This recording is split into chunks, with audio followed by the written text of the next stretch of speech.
Hello and welcome everyone to episode 213 of One Piece at a Time, the One Piece read through podcast where we read and discuss 5 chapters of the One Piece manga each and every week. I'm your host, Derrick, and I'm joined by wonderful co-host and freelance letterer, Brandon Bovia. How you doing, Brandon? Oh, I'm doing pretty good. I'm, of course, freelance letterer Brandon Bovia, and you know what you're here for.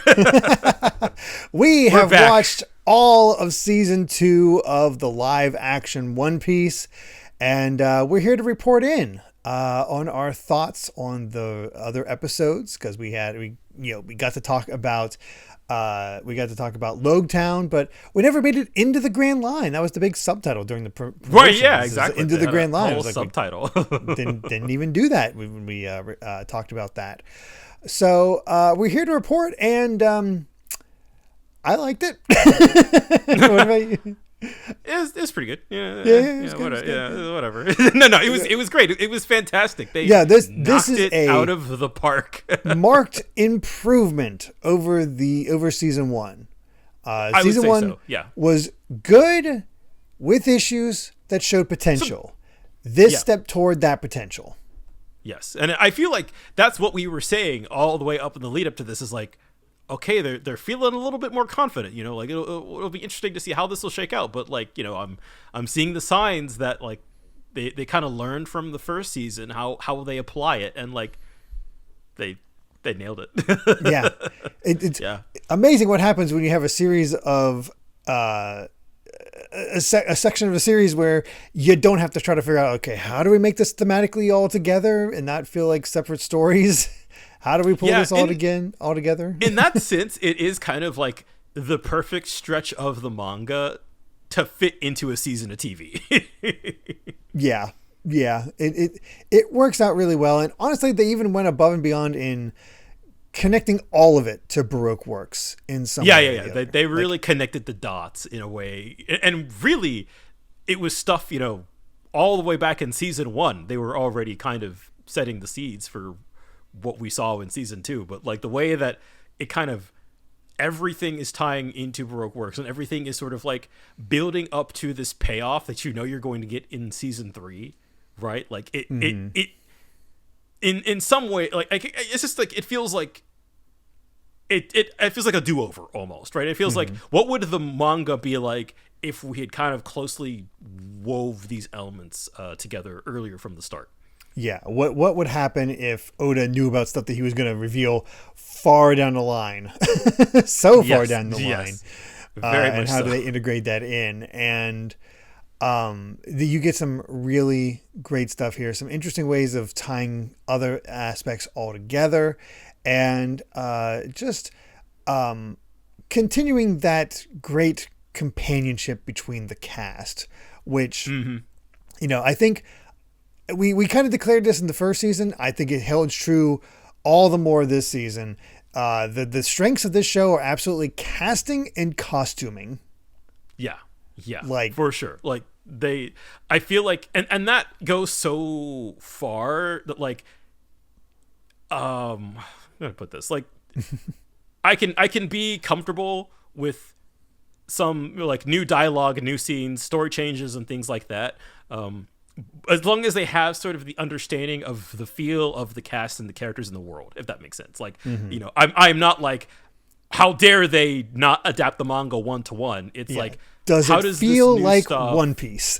Exactly. Yeah. And like that, I feel like is also an achievement in and of itself, is that they can craft entirely new conversations based on things that happen in the manga and are informed by things that happen in the manga, but are like entirely new.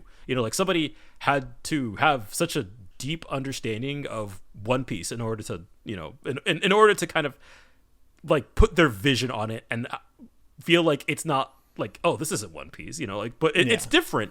And it's certainly through the lens of, the cast and crew and things like that. But like, it really does.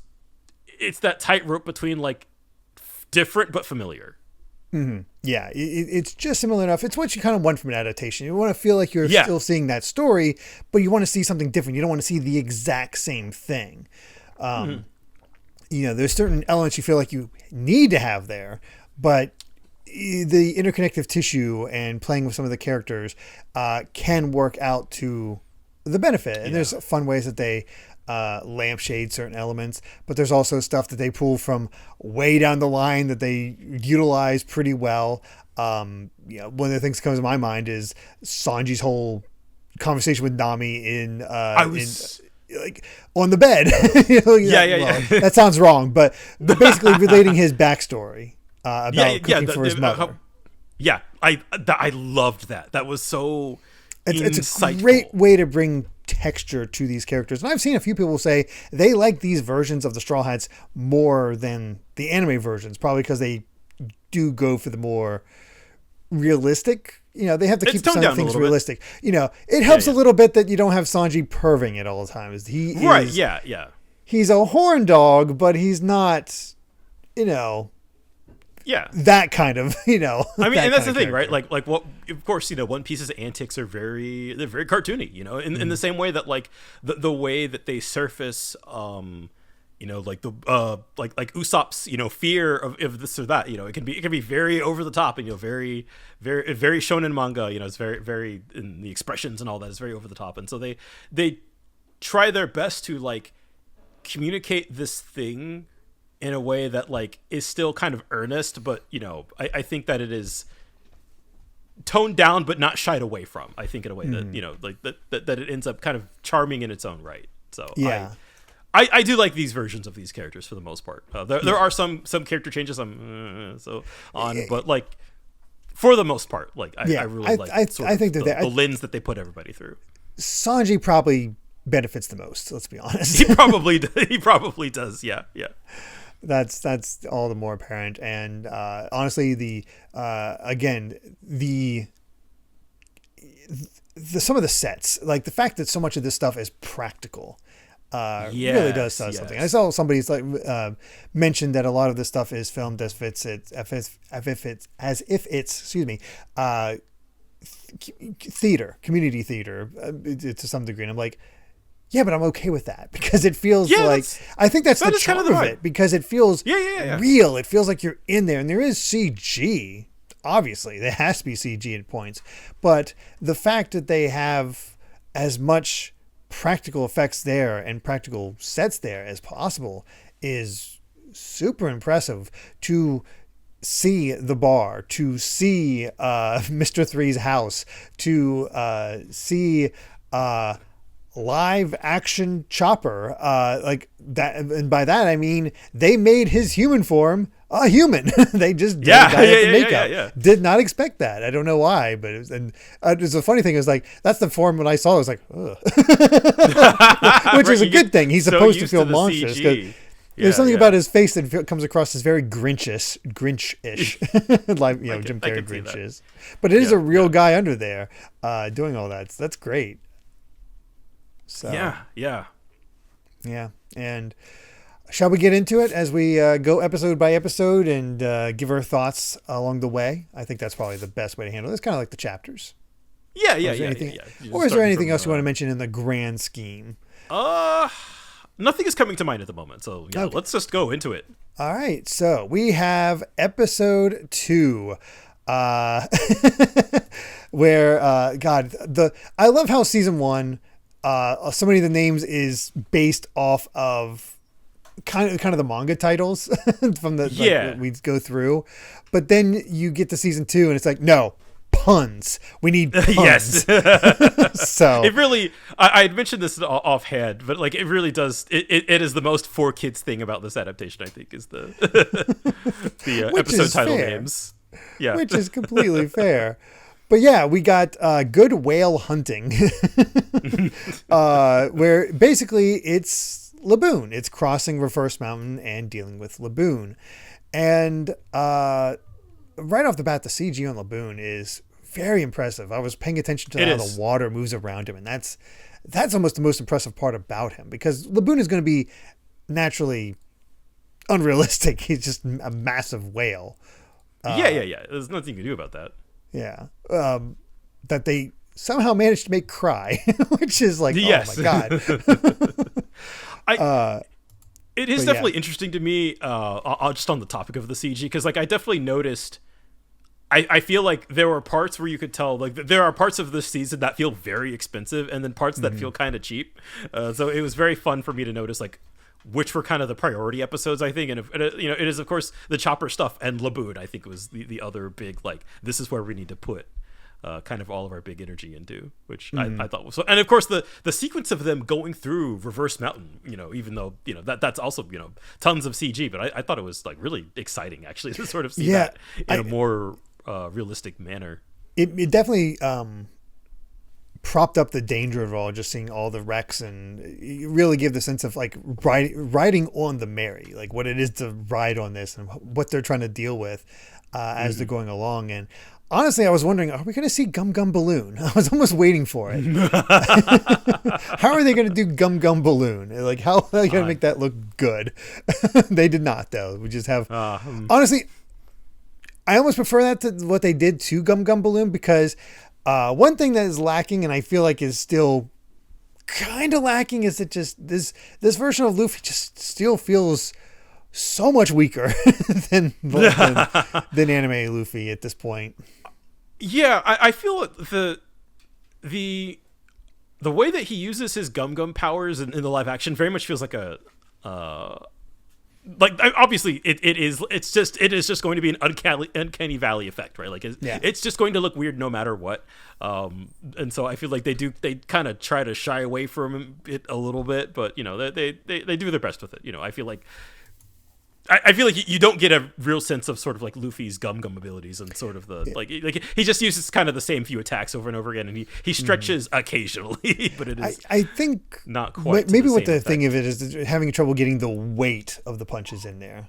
I could see that, because I do feel that whenever we do see Luffy uses his rubber abilities, like it's fine. But there is something about it that just doesn't feel quite right to me compared to other versions. Yeah, because the others all have pretty solid fights throughout, but Luffy's always comes across as just not quite where you want it to be. Whereas it feels like it's getting closer with each new big fight. He is getting closer, which makes me very hopeful for the crocodile fight next season, because that's going to need to be a big one. But yes. I didn't quite get the feeling as we got into, and we'll cover this more, Mr. 3 and Wapple. I just wasn't quite there for me. But I do kind of like the fact that you punch Laboon's eye, it's not going to do anything. Right. He's just that massive. Yeah, getting sort of communicating across the scale of the whole thing, and of course I feel like maybe one of the bigger adaptation changes is that this version we meet Crocus, and he lives in a lighthouse outside of Laboon. He's not inside the whale this time. Yeah, and they do a good job of lampshading that. It's like, there's plenty of room, you could move in there if you really want to be alone, which there's only so much budget and I guess believability of a man living in there, and honestly it kind of works. I like the greater sense of danger there is to being inside. It's scary in there. It is. Yeah. And you do get these great moments of like Sanji and Usopp pairing off, and Sanji basically teasing him, but then when it comes down to the dead body, he's like, I'm good. Yeah. I think that is also something that is really strong across this whole season, is that like when we get the Straw Hats just kind of like in classic manga fashion, they pair off into twos or threes, and it's like the banter, the back and forth is so good. Yeah, because here we get Nami and Zoro, and then we get Sanji and Usopp, and of course Luffy getting to hang out with Crocus. So it's a nice separation of how they're all get those variations before we change it up again for the next few episodes. And I honestly thought, I was like getting worried that Zoro was going to try to slash at Laboon, but then he made a stick to hit the UFO. I was like, okay, that'll work. Yeah, that's another big improvement for this season, I'd say, is that they found the humor in Zoro and his stoicism. I am still kind of like, I'm like almost there. I still think McKinney's acting was probably one of the weaker aspects for me. He comes off as just very like, it's. I get that it's a hard character to do, but he is very just kind of he emotes very flatly. So I'm glad that the script injects some humor into it, so that he's not just like a sourpuss the whole time. But in terms of like the performance across the board, I feel like in the live action are like it is like kind of high highs and low lows. Yeah. I think I saw somebody say that Emily Rudd is probably the strongest actor in the group, and looking over it, Yes. I think without a doubt, which works out because she is sort of like, I think almost more so than the anime. She's the one that holds this crew together. Yeah, absolutely. And I feel like she has to kind of have those scenes where she's the one pulling everybody together. She's the one, kind of try to keep this ship going. Yeah, and that's the great thing about this season that I saw them kind of doing, because episode 1 felt like, here's the crew, like here you get all the way interpersonal ways, get you reintroduced, get you settled back into how the episode works, which is a great idea. I thought that was as soon as I realized like, oh, they're going to use Logtown to reintroduce everybody, that's perfect. Great way to do that.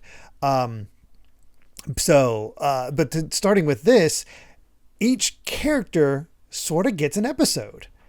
Some are more prominent than others, because Nami doesn't have a whole lot there, but you do get to deal with her not being sure about her abilities as a navigator as they're going to the Grand Line, because she can't navigate this. Is she right about Reverse Mountain? Like it's like she sees all this stuff, but is she actually right? She doesn't know. And there's that, got Zoro sort of poking at her, is like, do you know this? I don't know. This doesn't seem right. And it's not too focused on, but I do like that they're injecting just a little bit of character for each character as we get through each episode. So that way I guess it feels more like traditional TV is like, this is a Nami episode, this is a Zoro episode, this is a Sanji episode, so forth. I kind of wonder we might have a little bit of that next season, because I feel like the arc they're building with Nami is very much extrapolating out from her relationship with Vivi, and sort of how she feels kind of like the most closely connected to Vivi as the other girl on the crew. So I feel like they're going to have some really kind of nice focus scenes together next season. Yeah, there's going to be some really good bonding there. I think a core part of next season is to really give each Straw Hat a scene with Vivi. Yes, to make so. And you need to make sure that final sequence of season 3 is going to make everybody cry. Yeah, and I feel like we're in a good spot for that already, because because in the manga, right, like all the Straw Hats get fights, like that is such an easy way to kind of double down on, here are each individual character's kind of relationship to this person that they're trying to save, and why they're fighting so hard for this country. So like I feel like they're in a great spot for that. Yeah. Just even by the end of the season, where they're just like, Vivi keeps expecting them to leave at first chance. It's like, exactly right. No, we're here. We're here for you. Yeah, you're our friend. And there's a great bit of dialogue in episode 3. And we're gonna, of course, jump around a little bit. We're gonna try to keep the focus on an episode, but of course we'll bring light to other things. But Igaram pointing out to Luffy is like, sounds like you've done some heroic things. And Luffy's like, really? He's like, I like that. Because, of course, and that feels very in character to Luffy, who wouldn't really consider, what he's doing to be particularly heroic. He hates being a hero, the concept of being a hero. So to him, it's just all about having that adventure. Mm-hmm. And let's bring focus to our guest characters for this episode, namely Crocus, who I don't know this actor, but my God, he just nailed Crocus's crotchety attitude, and just the way he is. The prosthetic on the plant is so good. It's simple, but it still kind of works. Yeah, I feel like I don't have too much to say other than that. Like he conveys the spirit of the original character really well. Like it's something that this adaptation continues to be really, really good at. Yeah, I love him going into the his lighthouse and just ignoring Luffy pounding on his door. And just it really does feel like it's an old man in his hut, right? It's just like he's in his peace of mind. He's locked up Luffy. And he's like, all right, time to read. And he's just like, oh god, I just can't have my peace. There's just the idea that his face when it just busts down the door. It's like, oh, what the? Okay. Which I love that. I love that they bring that back around by having Usopp fix the door. Yes, that's good. And how hard it is to replace a door out here. Yeah, they did a great job of sort of embodying that character. And did before they focused on it, did you spot the picture with him and Roger in the background? I think I did. Yeah. Yeah, I did. I saw that one. I was like, that's yeah. Because that worked out. Right, because we don't learn that in the manga until Sabaody. No, I don't believe so. Like I think that I don't think he mentions that he was with the. I think he might have had a line in the manga. There might have been a line that kind of hints at it, but it's not like anything too specific. Right. Anybody could everybody knows who Gold Roger is, so it's like that's not really sort of implying like, oh, they must have some kind of connection, But one of the many things I feel like that this season is like we're bringing it all in, bring it all in, Yeah. The other big thing you kind of have to mention with this is, of course, they're going to bring in Brooke. Yes. This is your best. Yeah, we found out about it later. It makes complete sense to bring that here now. So you have that. One, you tell the story of Laboon. Two, you set up for Brooke. And if you're not familiar with the manga, that's just like, oh, it's just this guy hanging out with him. That's how much the crew really likes Laboon. So if they ever manage to get the Thriller bark, you're set up for him. Yeah, it's like kind of how with what we were talking about last week, with the whole Sabo thing, and that was sort of like, stop, you're playing with fire, don't do that. Things like adding in Brooke feel way more natural and way more just you are extrapolating again, not even like it just it feels like this is the right time to tell the story. Whereas the Sabo thing really is just kind of like jingling keys for manga readers, and I'm not against that in concept, but I feel like there are certain aspects where they get a little bit carried away. But there are a lot of things later on in the season, starting with Brooke, where I was like, I like this change. I like this change a lot, actually. It's something that Oda himself would have done. Yeah. You just can totally see it. The other great thing about Brooke, well, one, the actor just kills it. Yes, incredible. The laugh is perfect. Yes, I don't know where they found this man, but it's just like he's on screen for like 5 minutes. It's just... I think I found I found his actor at one point, but I've lost it. One Clive Russell is the actor for Crocus, who formerly on Game of Thrones. He was a Tully, if that means anything to anybody. But here it is, Marshall T. Botchaman. Who does not even have his own wiki page or anything like that, but I have heard he has voice acted in the past. So he is easily able to come back to be Brooke. Other great thing about Brooke, costuming. If you looked at his initial costume when he's shown, he is the only part of his head, the only part of his body that's really showing is his face. Every other part of him is covered in clothes. Bam! You pop a skeleton face in there, you're set to go with Brooke. They're prepared. I feel like one of the easier characters to get across. Keeps it cheap. You still conveys. You're all good. Keep those glasses on, and you're solid there. Then of course we got Vivi and Mr. Nine, and. It was hard to gauge Vivi right at this point, which is hard to gauge Vivi at this point in the this, but she grows and really, honestly, just like the manga, when the character becomes Vivi, she becomes way more interesting. Yes, yeah, very much so. I was really kind of I was a little worried at first. I was like, oh, for such a pivotal character, this performance is like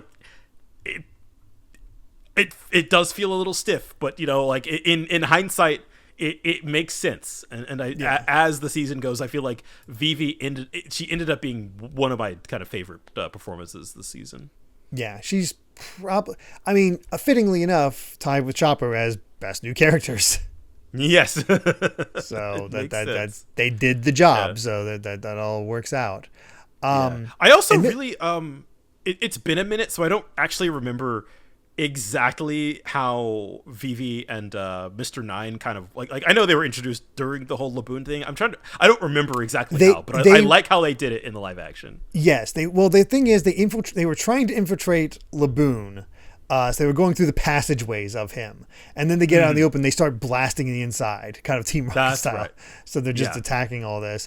So it works out to do it this way because, one, you don't have Vivi attacking the poor whale that immediately sours people on her. Two, they give her that scene where she does help save Usopp from falling into the acid. So there's, they keep her likable, or at least keep her like, what's up with her, for new audiences. But Mr. Nine's actor was a lot of fun. he nailed that character. Just camp him. You just make him camp as possible. It's so good. The so pinky stuff. It's the right vibe. Yeah. It's exactly how you'd imagine. And then just a real quick compliment on bringing in stuff from way to keep your actors going with showing more of Tashigi and Smoker, bring back in Kobe and Helmeppo and Garp and set up other stuff. I thought that was just very efficient use of cast and keeping them in the rotation. That way you don't fully forget about these characters.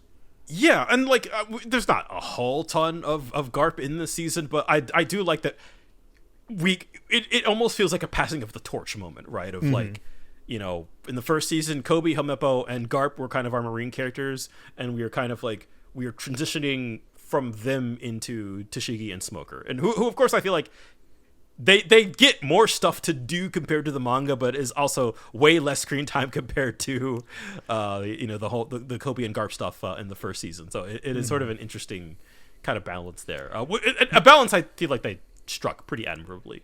Yeah, it feels like they realized that it felt like they were trying to broaden the whole world. They needed to establish so much of this world. So they were using the Marines as part of that, and Garp and whatnot.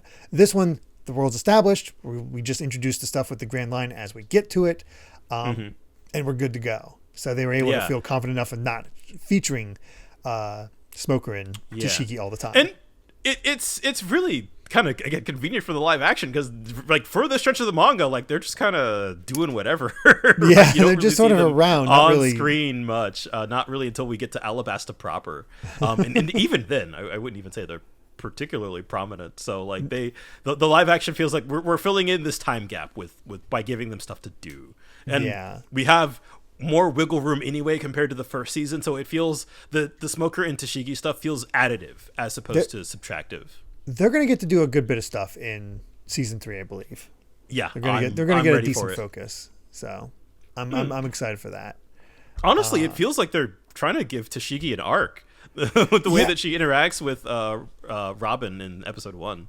Yeah, it'd be interesting if she like gets invited and maybe even does like an espionage or something like that. There's a lot of ways you could go for that. When it comes to Tashigi. We'll see what they do there.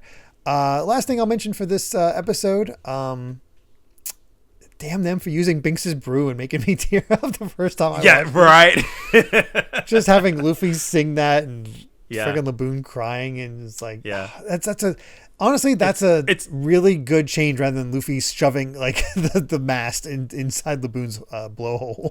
Oh, yeah, that's right. Yeah, and it would make sense that growing up around pirates, that's a song that he would have heard. Then also, they established why Crocus didn't sing it to him. He hates your music, so he doesn't want to sing Binks's brew.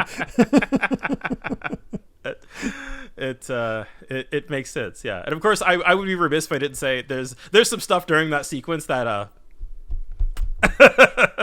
Really? A little bit hidden in plain sight. I've heard some things about, what they've. I heard people saying like, "Oh God, I don't know if Derrick should watch episode 5." Because I think it was 4 or 5 during Little Garden, and I was during Little Garden. I don't know if Derrick should watch that. I'm like, I gotta. I was gonna say there's not much we can do about it. Not much I can do, and I have suspicions, but we'll get there. I was wondering if you noticed it or not. Yeah. So I was like, if he doesn't say anything, I'm not gonna say anything. Keep my mouth shut. Let's go ahead and get over to Whiskey Peak with Whiskey Business in episode 3, and again, another strong adaptation, having them come in. I was wondering how the introduction was going to go, because you don't have them coming in there and they were already revealed like, the Mr. Nine and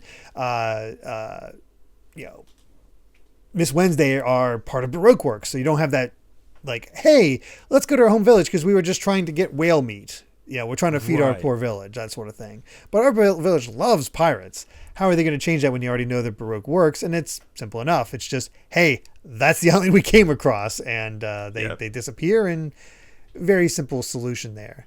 I feel like there's a couple of other things like that too that I mostly towards the end of the season, where it's like, oh, right, they sort of changed the like kind of crucial information that you're receiving as the viewer is sort of like swapped around a bit. And so like there was one thing like from this point on in the season, I was like, I'm pretty sure there's something that like they're supposed to know and they don't know it yet.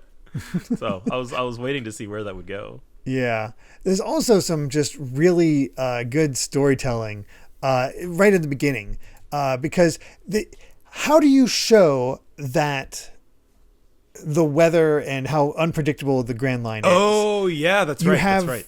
What do we do with Mr. Nine as he's tied up in the kitchen and Sanji's cooking, and then just have Nami come in and being like, it's there's a huge storm. It came out of nowhere. Grabs a raincoat, comes back in. It's snowing all of a sudden. What is up with this crazy weather? And the great thing is, she's giddy. She is giddy by all of it. What's all this weird stuff going on? She, as a weather person, as somebody who reads the weather so much, it's just something that is amazing to her. And I think that addition to Nami's character, where she's not just always freaking out, that she can be amazed just like Luffy, really does add to her, where she's not just what the heck's all happening at all times.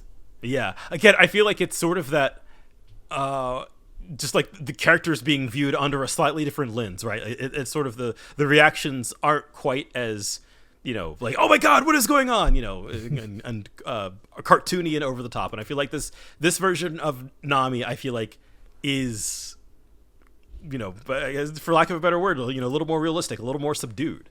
Mm-hmm. More subdued, but also just, I don't know, a lot more natural emotions coming out of there. Yes. It feels like the range is, I guess, like broader, but maybe not as like, like super crazy, like, oh my God, the Grand Line is crazy. Yeah. That kind of thing. Yeah. She's not dull because of you getting rid of those crazier moments for her, or the more like, money grubbing aspects of her. Yeah. And it's also, it's really interesting how I feel like, compared to the first season, because we have so much world building to explain that, I take for granted at this point, almost 1,000 chapters in, but is like, oh right, this is actually like kind of crucial information. And so the way that they sort of weave that stuff in to make it feel kind of as natural as possible, I appreciate those kinds of touches. Mm-hmm. It's also really nice to have really building on Luffy's intuition and sort of how his social, not social graces, but social, how well he reads people, and the fact that he's able to just immediately identify to Vivi's, Vivi is, no, you're a good guy. Right, yeah. And Igra, no, you're a good guy. It doesn't say that to Mr. Nine or anything like that. But it's just like, just gets that feeling, which also helps eliminate Luffy versus Zoro. You know what? I didn't realize that until just now. Yeah. I was wondering if they were going to have Luffy and Zoro just completely wipe out Mr. Five and Miss Golden, no, not Golden Week, Miss Valentine. Valentine. I always mix those two up for some reason. Me too. Like in one shot, like they do in the manga, where they're just like they're nothing, but they keep the tension of those two when they arrive. They are a problem. They are something that needs to be dealt with. And you know, Zoro just fought through 100 people. He might be a little exhausted there. But yeah, it's a nice bit of efficient storytelling where they get rid of some of the weaker aspects. I get it now because, again, these people fed Luffy. That's a big deal for him. Yeah, and that's I feel like that's what Oda was trying to establish with Whiskey Peak as you know, but it is jarring in context, you know, for the first time. And I feel like it doesn't even listen to Zoro or anything like that. It just, he's like, shut up, I don't want to hear it. It's like, yeah, I feel like the ways in which they sort of try to find the core of it, right? They try to find the core of the conflict, and I feel like that they don't add things that are like kind of distractions or you know, kind of get in the way of that. I feel like they're very much like just bam, right to it, if that makes sense. I feel like I'm explaining my feelings on that very poorly, but no, I get you. Yeah, I guess it's like they're not the one thing I feel like a trap they could have fallen into is like making everything kind of like overly argumentative, I guess, if that makes sense. But it feels like we don't do any of that. I feel like they're very laser focused on like, this is the conflict right now. And you know, in the case of the Whiskey Peak stuff, it's like, you know, Baroque works. Yeah. Stuff like that, sort of the inner crew infighting at that point, like there's none of that, you know. It's all smooth. Absolutely.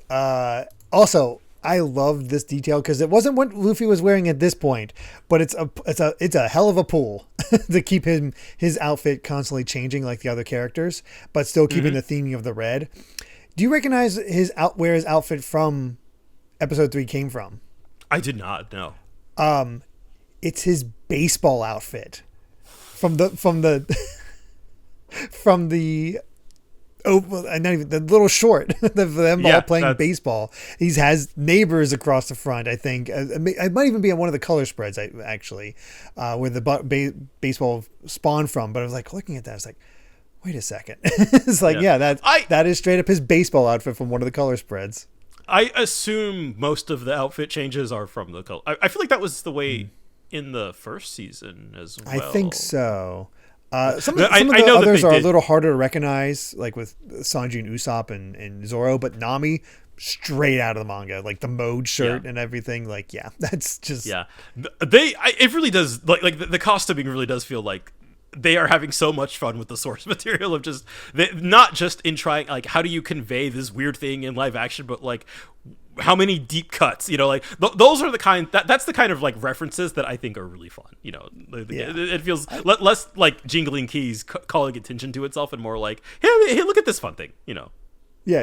And speaking of Igaram, the fact they have the crazy curls they have, if you look closely, he has the reddish on the end of his nose just like they do in the manga. So it's just all there. And even Whiskey Peak itself looks great. Yeah, I was gonna say the me thing that the Igaram does as well, like those weird little character gimmicks that just make no sense in any kind of live action TV show. You're like, what on earth is he doing? But that's just part of the fun.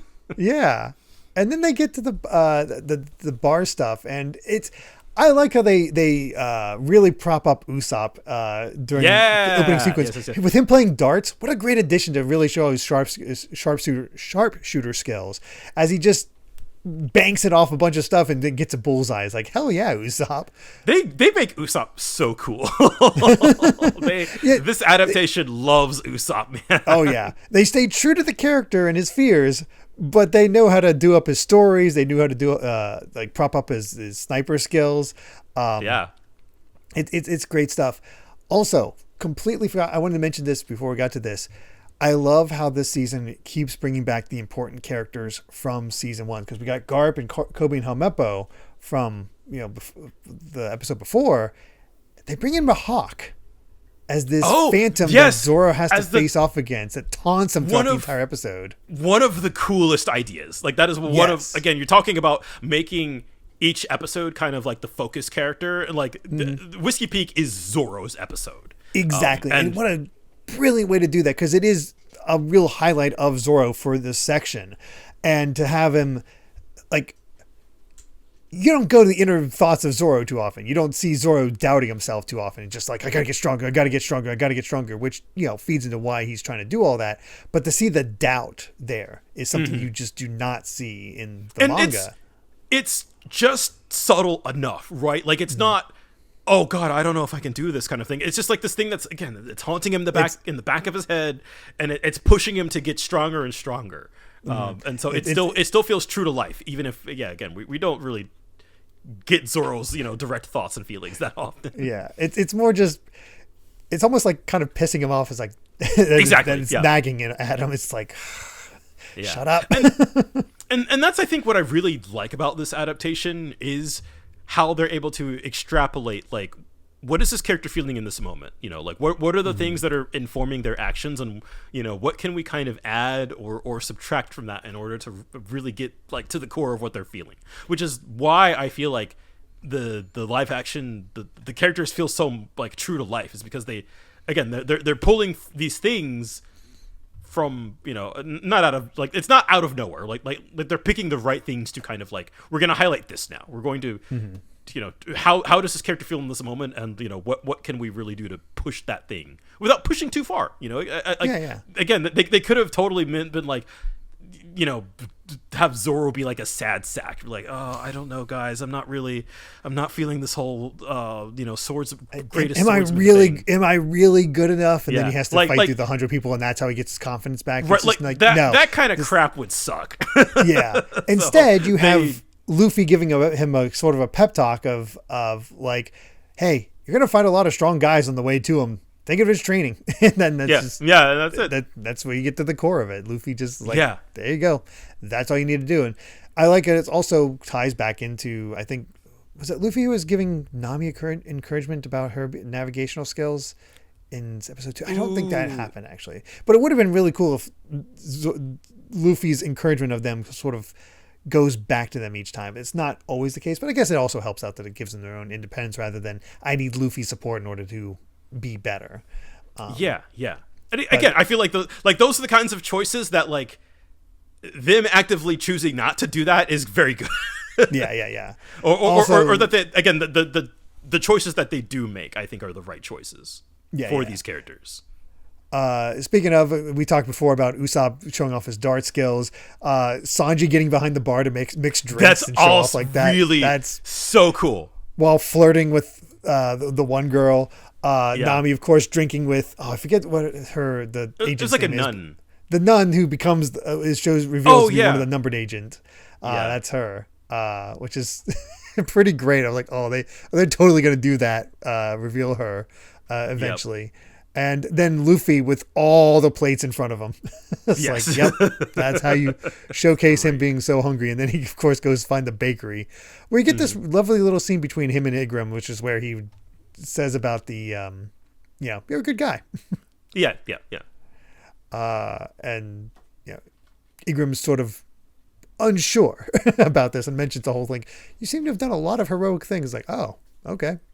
Yeah. And I feel like that's sort of the, like, okay, because I feel like if you're just a viewer, who's not familiar with the manga at all, you're like, trying, like, because I feel like when you're going into Whiskey Peak, it's like, this is obviously a scam, right? Like, this is obviously, like, what is the sort of underbelly to all of this? It's too convenient. But then to sort of have that extra layer of, like, okay, like this guy and Vivi, like, they don't seem entirely bad, but are they good? So I like that, they use the really obvious thing to, like, get you to asking the right questions. Mm-hmm. They don't waste a lot of time either. It's like 20 minutes of getting this in, and like, bam, it's on. Two things before we move on to the turn. One, that song, that Whiskey Peak song, is so freaking good. That sax solo just stands out so much to me. Yeah, for some reason, yeah, I was like, that is weirdly, it's weirdly good, and seeing Igaram just like shred it on the saxophone is it doesn't attack with the saxophone like he does in the manga, but it's still to have that element to him there that it just shows how good he is with it. It's like, hell yeah. And that was around the moment where I realized, like, oh, like the bar set that they have constructed is so like complex and multi-layered that it was like, oh, they built this entire set to facilitate the action scene. Mm-hmm. Yes, and I was like, oh yes. The other thing I'll ask how you felt about it, because I was like, Sanji being roped in by the twins and inviting Usopp along, and Usopp being like, oh, okay. Because a part of you is like, I think it's fine. You get it, but it's also like, would he do that with Kaya back home? I don't know. I feel like there is at least one other example of Usopp being roped in to the pervy antics in the manga. Yeah, I feel like it might be the bath scene in Alabasta. It might be like one or two other things. Like, he's clearly not the horn dog compared to to Sanji, but like I feel like there was like Oda had some explanation of sort of like there's a level of like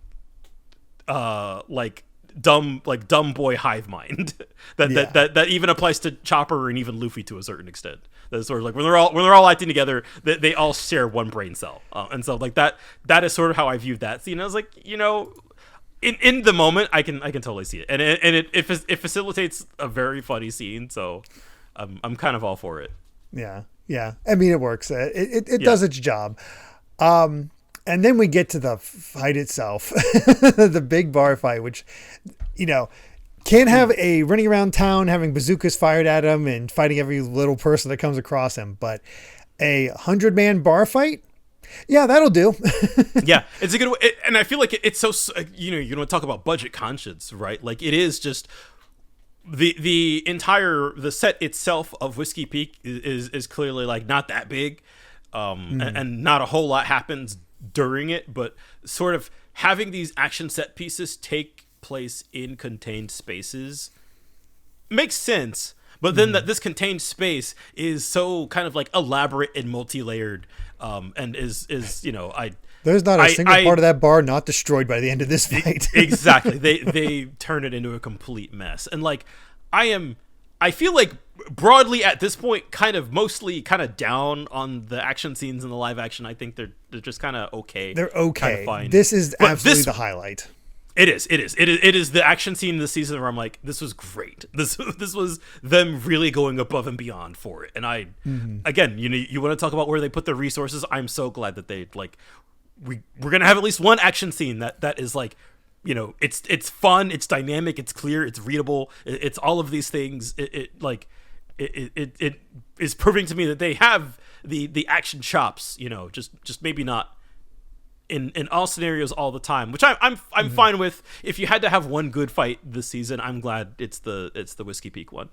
Yeah, and this is why you cast McKenyu. Yes, exactly. This is he why. Sells it.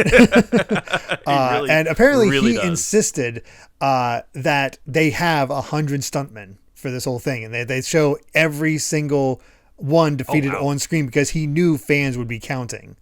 That's along. Awesome. So he insisted on it being that case. And apparently the choreographer of this fight sequence is the same one that worked on the live action Rurouni Kenshin movies. So that would do it. That makes sense. Like there's some pedigree here. And I love how it just, you can feel the exhaustion on Zoro. You can see that they do get some decent hits in on him. How he adapts. I love that Mihawk shows up a few times and just taunts him. He's like, oh, yes, those were my favorite ones. This is where he just shows up in the background and just gonna it's not great. Yeah, the growing panic on Mr. Nine, having again how there's like some mid bosses on the way. Yeah, you want to talk about hamming it up, right? Like Mr. Nine, I feel like is also the highlight of this bar fight sequence where he's just like increasingly just like, just stand there, go get him. It's so good. And then, Luffy getting knocked out by Vivi's. I did not expect Vivi's whole dance thing to pop up. Yeah. Did that work in the manga?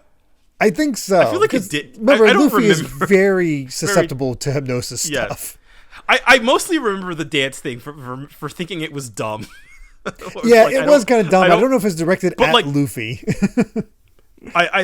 I kind of think it's kind of hilarious that I get the one that they included it, that this dumb ridiculous thing she does one time and that it works. It's so funny. And then we also got the appearance of Mr. Five and Miss Valentine, and again did a great job of showing the threat of those two. And I came to really like Mr. Five in this adaptation. Mr. Five sells it. He's funny. Like, he's kind of a nothing character in the manga, but he's got good lines.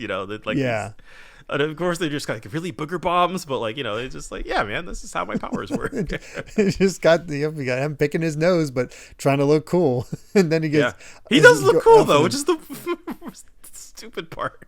And they got him his outfit in Little Garden, which is also pretty funny. Yep.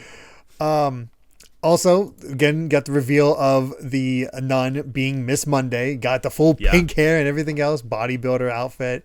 Good fight with Zoro.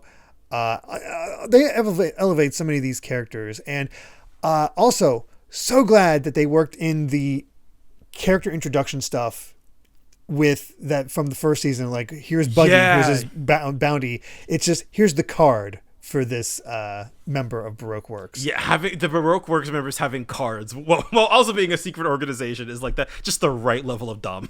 And then them interacting with it, they rip it down and they're just crumpling it and throwing it aside. I think they did that sort of thing. Did they do that? They did it a few times in the first season as well. Yeah, where they just naturally appear during those sequences and they just interact with them. It's a cool. Great, I'm looking forward to seeing more of those as the seasons go on. I feel like you could have some very, I imagine if they show up Ace and he'll burn his up or something. Oh yeah, absolutely. Yeah, stuff like that. Mm-hmm. Again, Igram, the stuff that you'd never expect them to do, but they still do it. Igram's whole machine gun hair. Yes. That's pretty great. And then just the. It's just a good action piece throughout this episode that culminates in Mr. Nine still standing up for his partner, but Mr. Nine is absolutely dead, like Miss Valentine. Yeah, you want to talk about killing characters? They're not afraid to do it. They don't give a crap. Nope. They know they don't have to worry about them later. They're gone, and it does build the threat level of them, where it's just these are very much so dangerous assassins. But I also love how he's able to get that one last little dig in. It's like, you failed, you lost. Yeah, but you guys are screwed either way. Which feeds into them going to Little Garden and so forth. Question: do you think Igram's dead? No.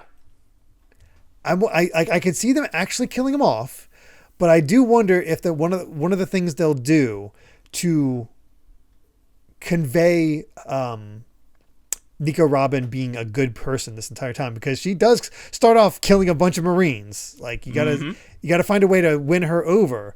How do you do that? Hey, she used her powers to save Igram at the last moment. I am I feel not 90% sure. If he's alive, that's what they're gonna do. Yeah, that's. I feel like, or something to that. We're to have Robin involved in it in some way, because in the manga she blew him up but spared him, right? Yeah, she blew him up. It looked like she blew him up, but she didn't actually. Yeah. So. And I feel like even now, the few Robin scenes we do get, I feel like you can kind of interpret the way that she conducts herself, that she's that she's already kind of acting in her own interest, right? Yeah, she's trying to help in her own way. She's trying to do this, but right, and that she's just pushing them. Mm-hmm. It's. I don't know if it's something you pick up on if you are fresh to these sequences, but I think they do work. And I think that, they're nice nods to manga readers. But I do feel like they need like one big push to really get her over. And I think although saving Ygram might be it, even though it might cheapen it, but also is like, I feel like it serves a purpose here on like Pell. Like, I have no doubt in my mind they're going to kill Pell. Yeah. Oh, and I was just about to say, I was like, I don't know if they would do a fake out with both Igaram and Pell. I was like that, like having both fake outs. I feel like would be no. It would feel really cheap. Pell is dead. Yeah, I feel like as the live action has no reason to keep him alive. So you might as well kill him. Which feels bad to say, but like, yeah. And I don't even necessarily like, this far removed from it, like I don't really feel any kind of way about it, but it's like, well, I mean, if you got the chance, you might as well, just murk him. Yeah. Why not? Paul's done a lot since he came back. That's like, okay, Yeah, makes sense to me. So yeah, let's move on to our Little Garden episodes. We've got our first twofer here, and Dory and Broggy are so freaking perfect. Yeah, they. Man, I feel like they conveyed their personalities just so well, and the whole sort of kind of ethos behind the story of the giants and their honorable warriors and all that kind of thing. Like it just. I don't know if it's one-to-one. It feels very one-to-one to the manga. It just feels like they just sort of like, we're just going to do that. Yeah. Which I feel like is it so well. I feel like that is sort of the thing about Whiskey Peak. It feels maybe even more so than Drum. Like it feels mostly beat for beat. Mm-hmm. It hits the major beats so well that the little interconnective tissue can differ like it does and still work. Yeah. Like you said, you forgot that there was no Luffy versus Zoro fight. Yeah. I didn't even cross my mind until you brought it up. I didn't remember that happened or that it got cut in the first place. And I'm struggling to like think of anything major from Little Garden that I like. There are little interactions here and there that I noticed were new, but yeah, I feel like the big thing I noticed was there was two fights between Dory and Broggy. One where they came to that draw, and then they actually had the fight. And they just trimmed it down to one, which makes sense. Yeah. They established the characters. They got what they're all about. We don't need to have two separate fights with them.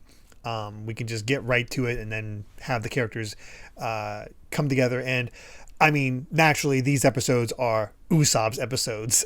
Yes, very much so. And I feel like he gets so much more time with them, with the giants. Yeah. I love how oh God, Broggy's going to eat us. So we got to make him, come up with a story and I'll figure out a way to escape. And he comes up with the whole Lord of Destruction thing. And I love how there's already seeding that all of his lies are stuff that's eventually going to be true, like him fighting a mole woman.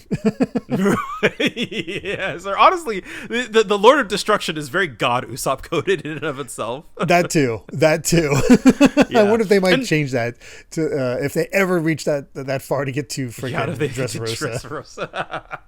But it's just the Lord of Destruction. the way that they at no point are the giants are like, they're not like, oh, you're completely full of it, right? Like they are so into just like who Usopp is, like yeah, you're a brave warrior just like us, right? Like they see him as an equal, just basically like immediately. And I feel like that they focus in on this kind of like this kind of budding friendship for one, but also really pushing how much the giants are kind of like the inspiration for Usopp, like moving forward, right? Like that's sort of the feats of bravery that really inspire him. Like I feel like that dynamic there, that there's no sort of like, oh, I see you're like, even if you they're like, oh, even if you were a liar, right? Like you're still, that they still believe in him. Yeah, and they did have that lovely speech where it's like, no warrior who says he's not afraid is telling the truth. Like he's exactly fool. That's that typical type of speech, but it works here for Usopp because, well, he does lie and act the brave. It's thematically perfect in this case. I also love the little touch when they meet up for them watching the fight that Usopp and Luffy are treating it like a sporting event with their arms around each other, cheering them on. Like it's just go sports team.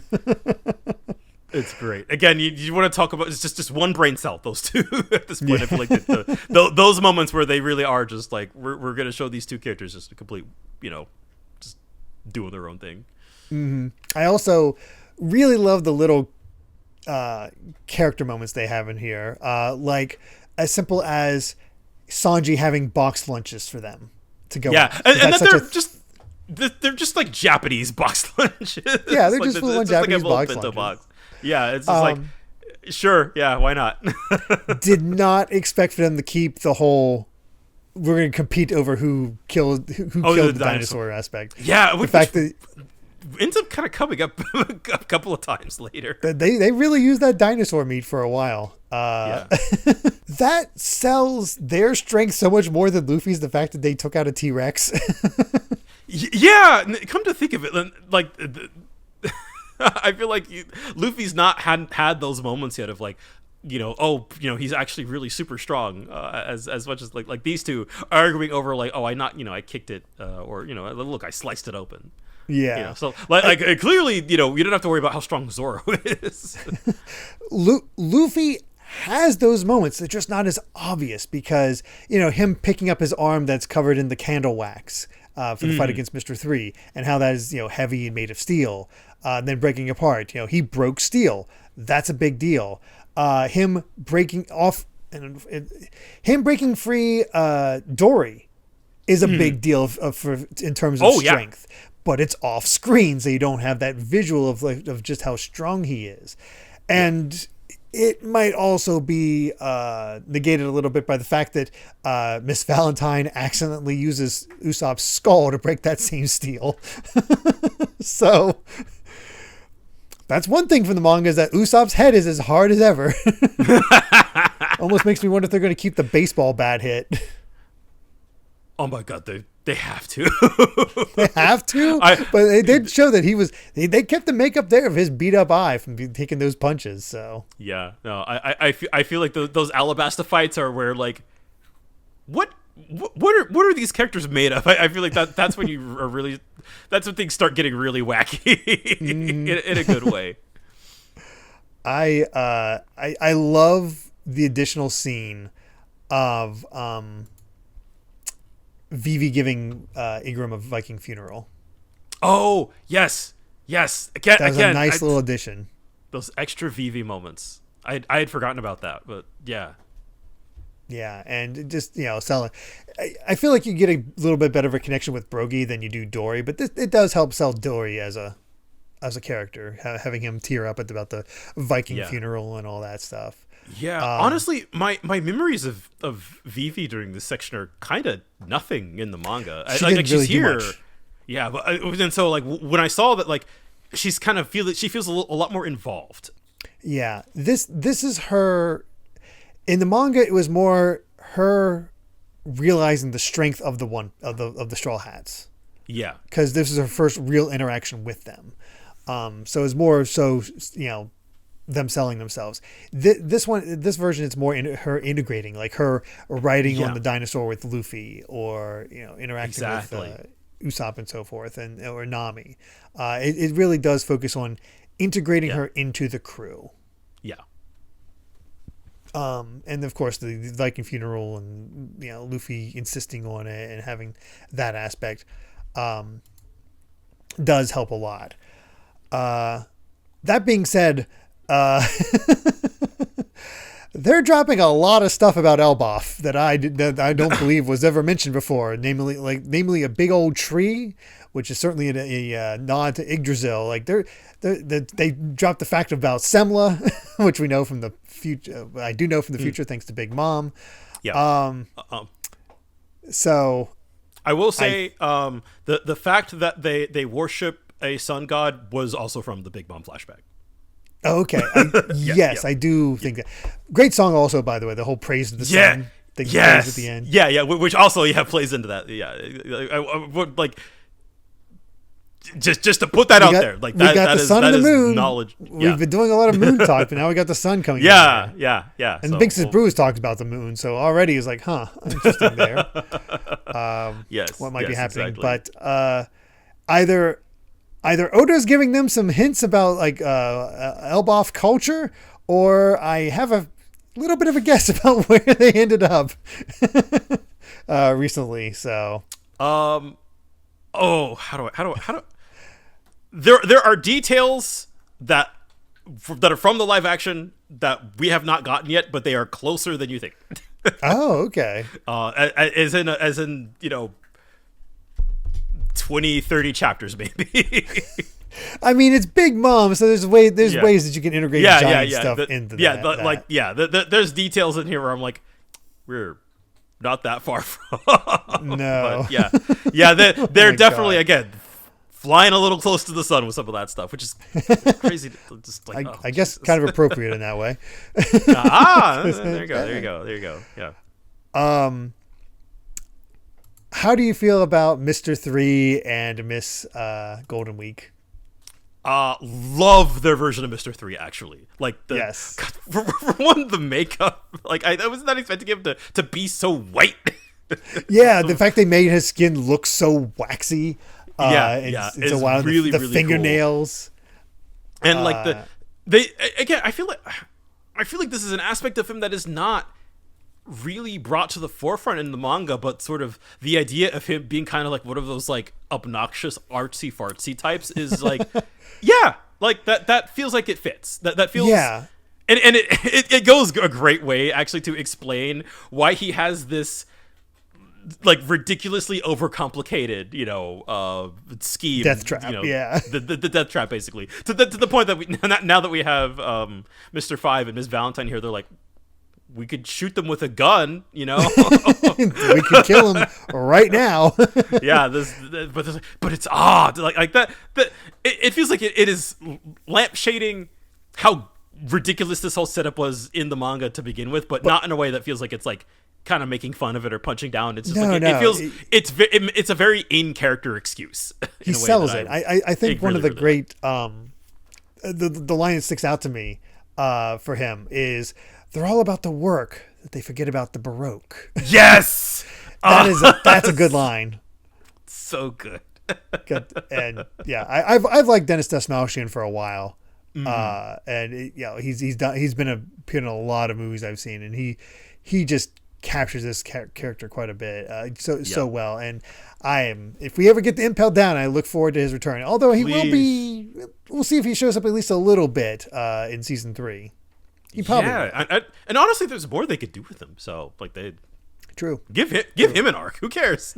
Yeah. Well, why not? If you got the time. He should be a lot of fun. And he just, again, this artsy fartsy type that works. And I've seen a couple people be unsure about Miss Golden Week's new personality. I think with some time past, I think I'm firmly in the dislike camp. Okay, yeah. I think I am firmly like, but also I get it. I get, because she has in the no manga character. That's the thing. Yeah, in the manga but that's also like, she's also not really in it for like the colors trap thing. Really is just kind of it's how we're gonna disarm the Straw Hats. That's really all it comes down to. And so she's not really a character who is meant to really kind of be pulled into the forefront like this, especially for such a a good chunk of an episode, right? So like, I get the temptation to kind of make her into like a like a little girl, play with dollies, psychopath kind of thing. To me, it's just like kind of the most boring, obvious thing you could do with her. And I feel like you lose that contrast with Mr. Like I feel like the dynamic with Mr. 3 and Golden Week now is so much more.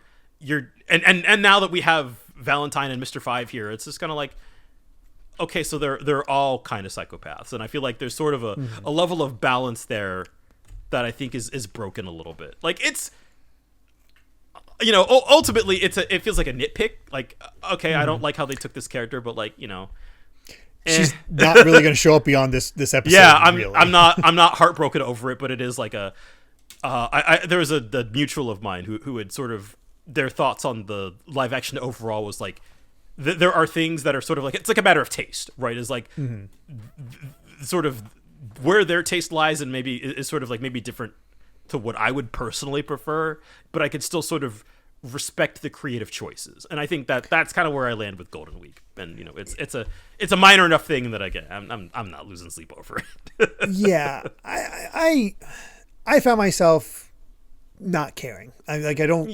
Nothing about this where I firmly dislike it or even enjoy it. I think it's just sort of a neutral change that you make because of the adaptation and needing to have some kind of character. You can't have her just. There's the irony of this being this emotionless girl who messes with other people's emotions with her paint. Yeah. There's something you in can't that. Just like. You can't have her just like stand there like blank stare while Luffy's like that does not convey in live action whatsoever. You have to have some sort of interaction there.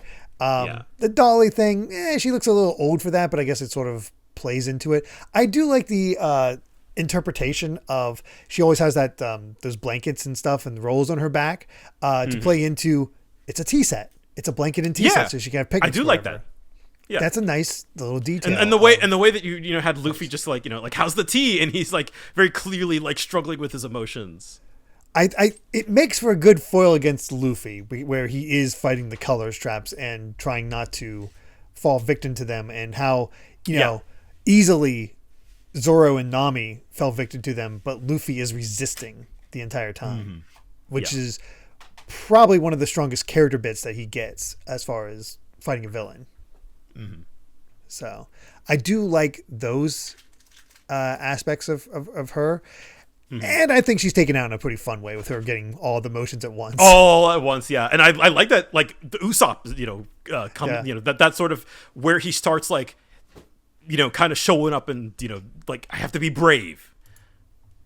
Yeah. And it's again, Usopp gets to do so much here, really showing that love of the character where, he gets the interaction with the giants. He's running around trying to keep everybody safe. He saves Luffy. He saves those guys trapped in the cake as they're getting turned into hard wax. He even supports Zoro during his fight. He's not out of it after getting knocked around by Valentine for how long? I feel like that between that and the other fight there being with Nami and Vivi, I kind of like the idea of like some of these Straw Hats like they support each other during these fight scenes. It's not always really just like get him Zoro. It's like you're gonna fight too. yeah. That's really, really cool. And while all this is happening, I gotta say I was really looking forward to the Sanji scene where he rolls up on Mr. Three's hut. I was not disappointed. There is so many good moments in that, from him getting there to him going in, figure out like what's going on here, to him finding the folders on Luffy, Zoro, Nami, and having it be manga based with their interpretations, like like the little pictures they have. That's really good. I love the little character moment of like he sees it's Zoro's folder and he just tosses it away because he does not care. The focusing in much more on Nami, and of course hers is the one you get to see, that him drinking wine as he's doing all that, getting to do the whole what is it, the shitty restaurant. Yes, right, yeah. And I love the idea of because it's very silly in the manga, right, where he picks up the phone and it's Crocodile and he's like, who is this? But they have the transponder snails have voice changers, which is so clever. Like that is a really secretive organization. That's the kind of thing they would do, and that's why Crocodile's completely like it sells that scene way better. He's taken in for a little while, but he's not fooled by it. Yeah, exactly. Yes. Which allows them to set up for the whole Drum Island stuff, where he sends Wapple after them to some degree. So, kinda. So it works out really well with that, and oh my god, the fight against the Unluckies is so absolutely good. The hardest I'd laughed, I think, that whole season. the way like that they let the camera just sit on that and to have Sanji like interact with a CG character like in an uncut sequence for a good couple minutes, and they just that's such a good addition. It's the kind of works humor. out so well to have him break I forget it, but the vulture's neck right away. So they don't have to deal with that, and then to have the fight with the otter. And that's also tossed around. Because the Unluckies were introduced in Whiskey Peak in the manga, right? So I think they were. Yes. Yeah, and so that was another thing where I was like, I wonder where this is going to come in. And I assume not going to be an issue moving forward. So I love that they just they're have dead. this one long gag scene to handle this whole thing is the perfect and having the hold music with having Crocodile on hold the whole time. It's just I didn't notice this to myself, but I saw someone else mention that's the hold music is a hold music version of the second theme song from the anime, the Believe in Wonderland. I did not pick up on that. I didn't either. I saw somebody else mention, it's like, oh my God. That's awesome. So yeah, that was pretty wild in and of itself. And yeah, oh my God, that probably the funniest fight of the season is Sanji versus the Unluckies. I will say though, the fight against Miss Valentine, not great. Bad. That was pretty bad. And also connected to that, the part where Usopp is free Zoro with the Firebird Star, also bad. Yeah, that was sort of the low point for me for the action sequences. There are parts that they're really struggling with, but I think because we got Whiskey Peak, I'm like, I'm fine. It's okay. It's okay. And I love conceptually Vivi and Nami versus Miss Valentine is like that is a great idea. I do love that they keep giving her more fights, and also the fact that hey, her baton broke. What do you show in Drum Island? Usopp building contraptions. We're setting up for the climate baton. I didn't even think about that, but you're right. And I also like the way Valentine is like almost depicted as like an earthbender almost, where she's like stomping on the ground and it cracking and breaking in all these different directions. It's a really cool interpretation of her power. Yeah, I can't remember if she's killed during this fight or just knocked out. I honestly can't remember. It's Mr. 3, right? Like suffocates her and Mr. 3 suffocates her later, because I think Zoro definitely takes out Mr. 5. Like he does not leave survivors. Yeah. And yeah, that definitely plays up Mr. 3 and his panic and everything else by the end. Yeah. So. Yeah, and I like the way that as we're going up the Baroque Works ladder, it really is like, okay, you screwed up, so you pissed off Mr. Zero. Now you screwed up, so you pissed off Mr. Zero. And so they're all kind of at each other's throats. They're all, it reminds me of Big Mom's kids in some way. Yeah. And they all have the battle damage. Like the missing teeth on Mr. 3 after the fight with Luffy is really good. Yeah. I'm surprised how much they expanded that, actually. Because it was really like, oh, he got away and he does this whole like clone thing, and then Luffy just like instinct, and then that, that's the gag. But they let it run for much longer and kind of tie it back into the Giants. Yeah, they try to keep it interesting, but I still didn't find the fight with Mr. 3 all that compelling. But yeah, I don't think it was. Take it or leave it is kind of it's an interesting thing, but like the snappiness of the gag in the manga, I think, is lost a little bit. Like I don't think it was a thing that they've needed to extend. Not really. I mean, he's taken out fine. It again shows the grit of Luffy. I do like the gag of like Luffy ready to throw down with him, and he just takes off into the jungle. Yes, that's good. And then finally ending off with leaving the island, of course, bringing out the goldfish so we can see them do that. They even named the attack this time where they break apart the fish. Did they name the attack the first in the original too? I think it was because because it's Big Mom's has her own version of it. Yeah. And Luffy was like, that reminds me of the Giants attack. Yeah. And then I was wondering if are they really going to have them keep peace? And then no, they're going to keep arguing about the friggin' fish again. So it's just great. It's just fantastic. Little garden, great adaptation there. So yeah, let's go ahead and get to the big one, Drum Island, the big one. Our three whole episodes on this. Yeah, man, which is awesome. Like, I love that we got 3 episodes for this. Like, I think anything less would feel too rushed. Yeah, I agree, especially when the second episode of it is just Chopper's backstory.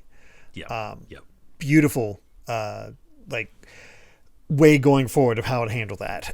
Yeah, and Drum is really interesting to me in the live action version because it feels like it feels, again, right on that line of it's not maybe as God, my words, Little Garden feels so like much more closer to the manga in terms of structure, whereas I feel like Drum has a lot of really interesting changes in terms of kind of setup and flow and all of that, but like all of the big stuff is there, and just like I sort of the emotion of it all. It just I don't know. It captures the emotion. I think it has probably the most changes going on to it. Yeah, but in a way that I thought was interesting.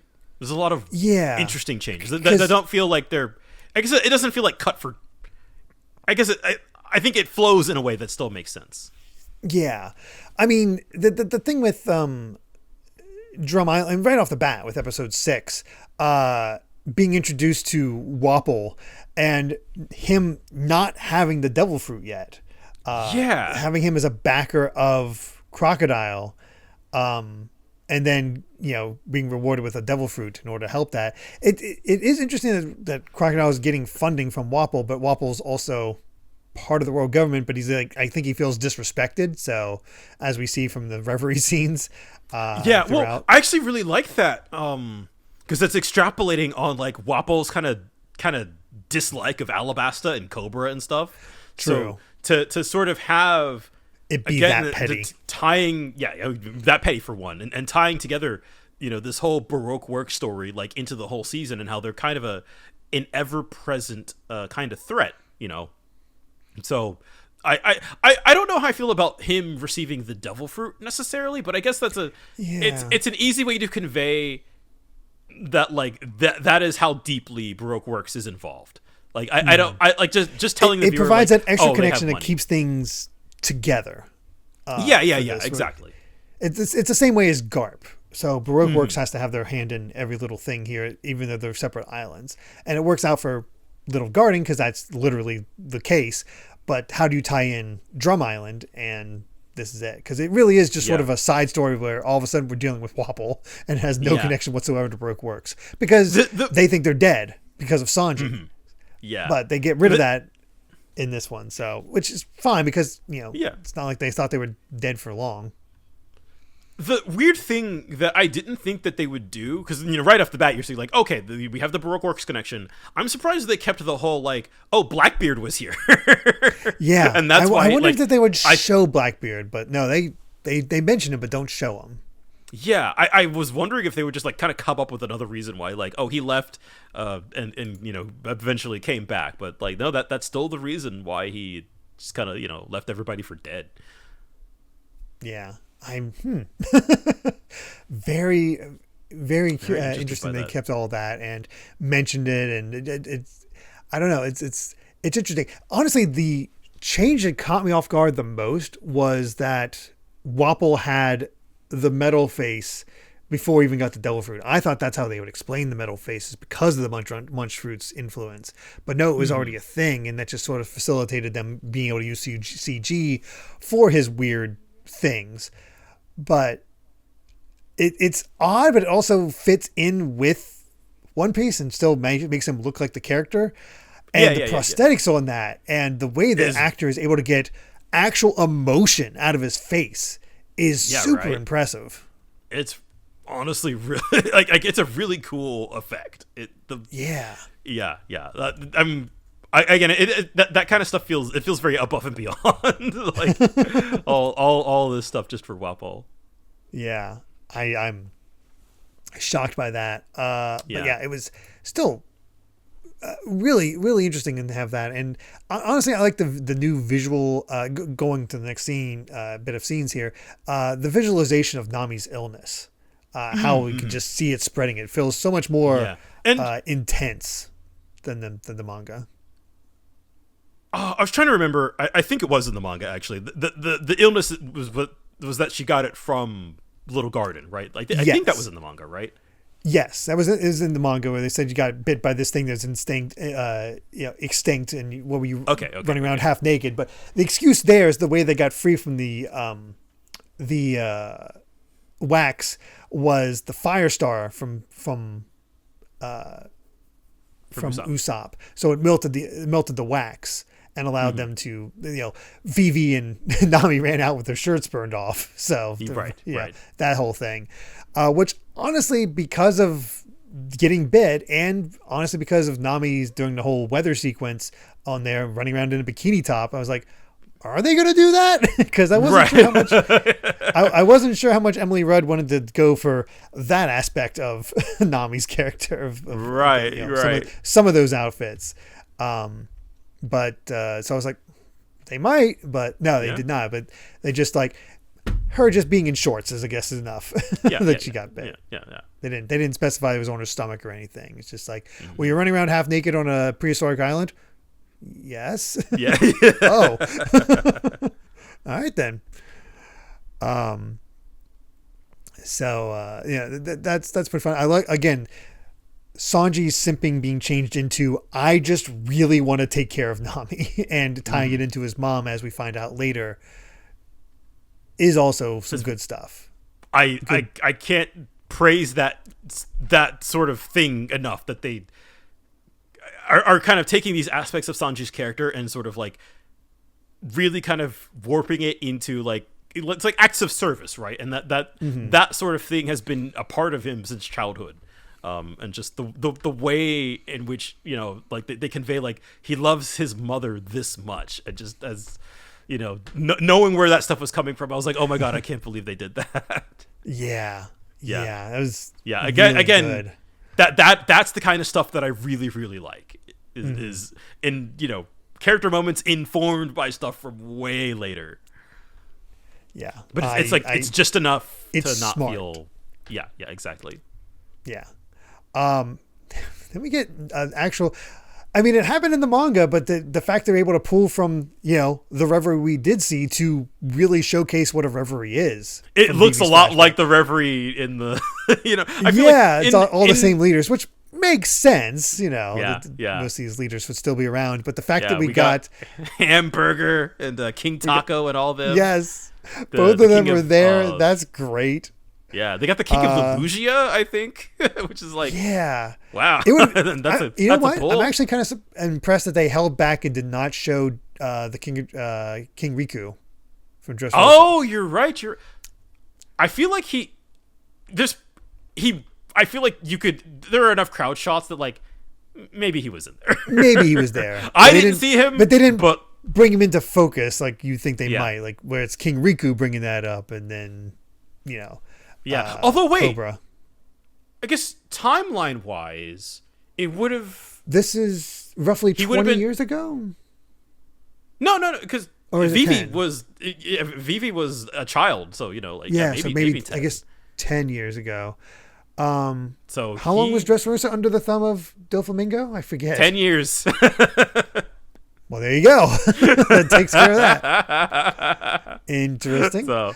Yeah, I was like, I think he probably would have been a toy at that point.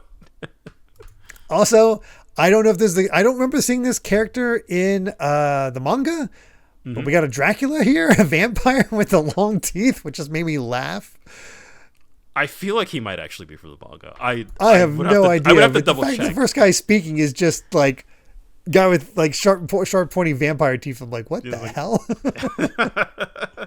And that's what I love about sort of these big crowd scenes, right? Is again, much like in Logetown, it's like just fill it in with whoever. Get weird with it. Yeah, and honestly, that makes me appreciate Logtown all the more because it establishes for the audience there are some weird fashions in One Piece, and it just gives them an excuse to be like, push them further and further into the forefront. Yeah. So that when they do pop up, it's like, well, that looks strange, but also like, well, that's One Piece. Everything else looks strange. Yeah, everything else looks strange. So like, who's the weird? Are they weird or are you weird for reacting that way? Also, great casting on Cobra. Yeah. Oh my dude. And that speech that he had that sort of was basically talking down to Wapol, like really again establishing that rivalry and just our first time seeing Cobra on screen, and like he looks perfect, man. I don't know. Yeah. All these characters just look so perfect. You're going to be really. He has to be a character you're going to be drawn into and care for. Yeah, exactly. Yeah, and to sort of convey him, as a very sort of down to earth and respectful, principled man, right? Yeah, That's great. And yeah, just seeing more of the Reverie, just in general, like the fact that it was sort of hand waved in the manga at the time, during Drum Island, and that it is so much more informed by seeing the Reverie on screen once it's cool, man. I love it. And gives us a chance for more Igurum, and that's always fun because I do enjoy that actor. And honestly, casting on young Vivi was really good. Like, you buy that. Yeah, you really do. Her as a young girl. And I also like when they first arrive at Drum, and you see Dalton, and you see him see Vivi, and you're kind of like, oh, he knows, right? Like, he knows. Yeah. And to have him there present in the flashback as well is like, okay, yeah, they're really that is a detail that I'm glad that they paid special attention to. Yeah, and they definitely changed it rather than just bumping. Like, Wobble just backhands Vivi, like, oh my god, full on slap. Yeah, like you want to hate this man. Oh yeah, they're going all out to make sure you hate him. Yeah, and I feel like they do a good job with showing just like how terrible he is, and oh yeah, I feel like the extra time you kind of spend in sort of like kind of the low level just with the normal people in the village, and you get like seeing it from a normal person's perspective and like how much his rule. I feel like they do a lot to give it context, right? Like. Mm-hmm. I don't know if they even mentioned in the manga that Wapol's father was a much better ruler or something like that. I think they do to some okay. At some point they mention it, like his father was better at this, but yeah. I feel like it's emphasized a lot more in the live action because they keep bringing it up. Oh yeah, which because you need to have an explanation for why Dalton, such a principled man, is working for Wapol. Yeah. Mm-hmm, mm-hmm. Like he is literally the straight edge here because of his very angled design. So I do like appreciate Dalton just being lifted right off the page. And you got the whole Neil scene with Luffy. That's important for his leadership. Great interpretation there. And I also love that one of the more prominent villagers is the lady who looks like the walking bear. Yes. Of all people. Yeah. We don't have the walking bear in this version, but we don't have at the end. We know how they always show the map. Yeah. If you look on the map that they show when they're going over the character stuff and they show Drum Island, you can see a walking bear on there. Oh, okay. I did not. They had the walking bear and the Lapins, the giant rabbits. But the rabbits also show up because they're one of the heads mounted on the building they're staying in. If you look, there's this giant white thing that has his mouth open. That is absolutely one of the rabbits just mounted. I didn't notice that either. So I'm glad I completely understand why those sequences got cut. Oh, you need to have that budget for Chopper. Yeah. No doubt about it. I'm completely fine with it, but I'm glad they found a way to work them in. Yeah, so like they know people want to see those things, but there's only so much they can do. So yeah, this is our compromise, and you know what? I get it. I completely get it.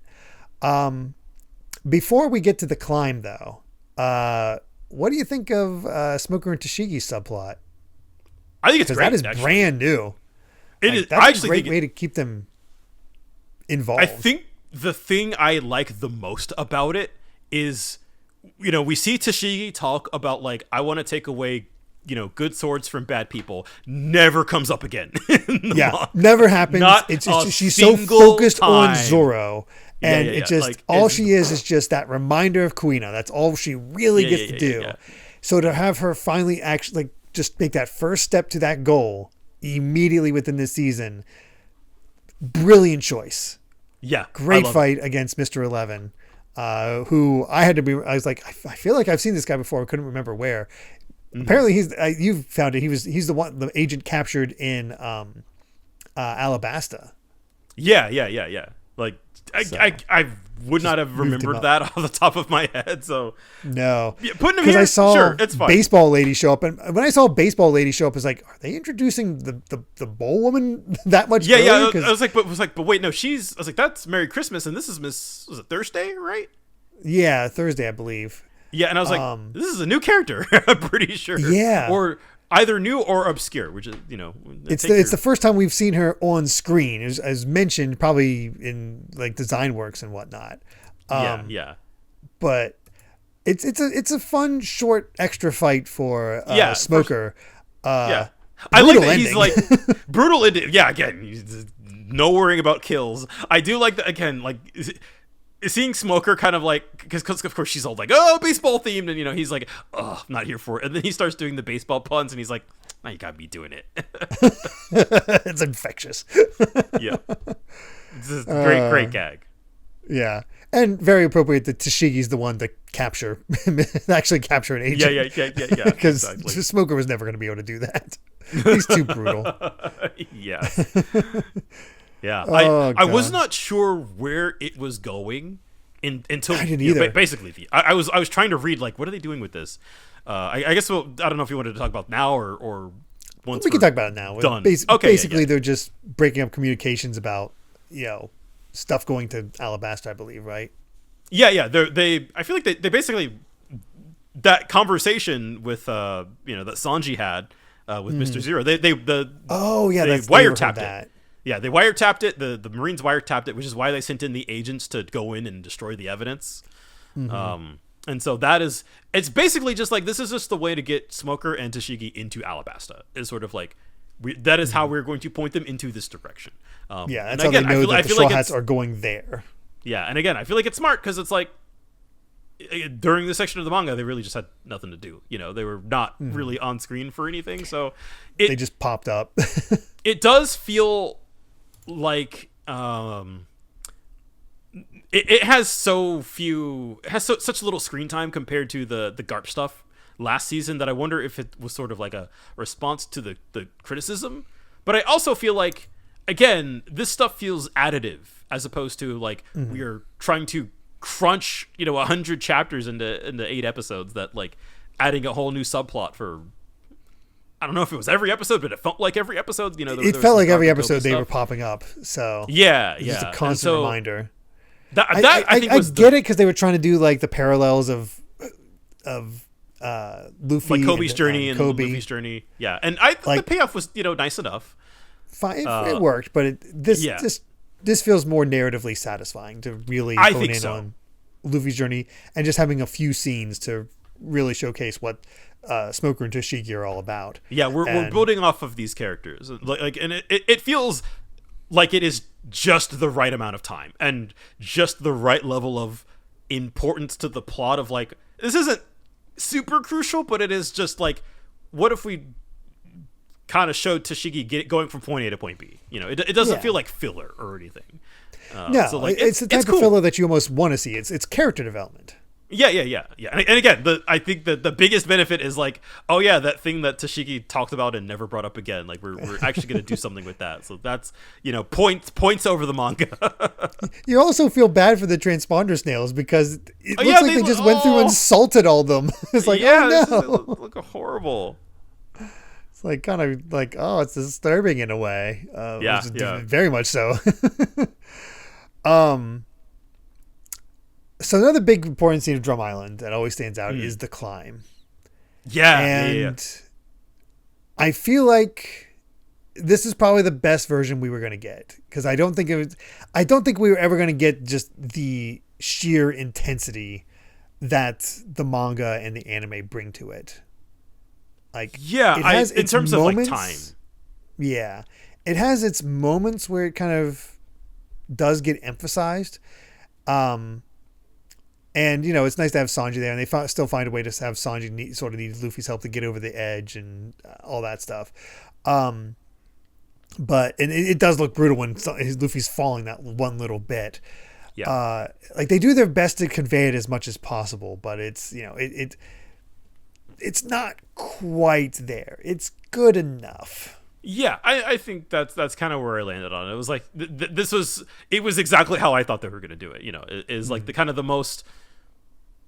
I don't want to say cut down, but you know, like cut for time. You know, basically is what it ended up feeling like. And I don't know if it really felt. It doesn't feel as desperate. It feels like, oh, no, you just have to climb the mountain. Oh, you're crazy, and then it's, oh no, you really have to climb the mountain. You know, like it.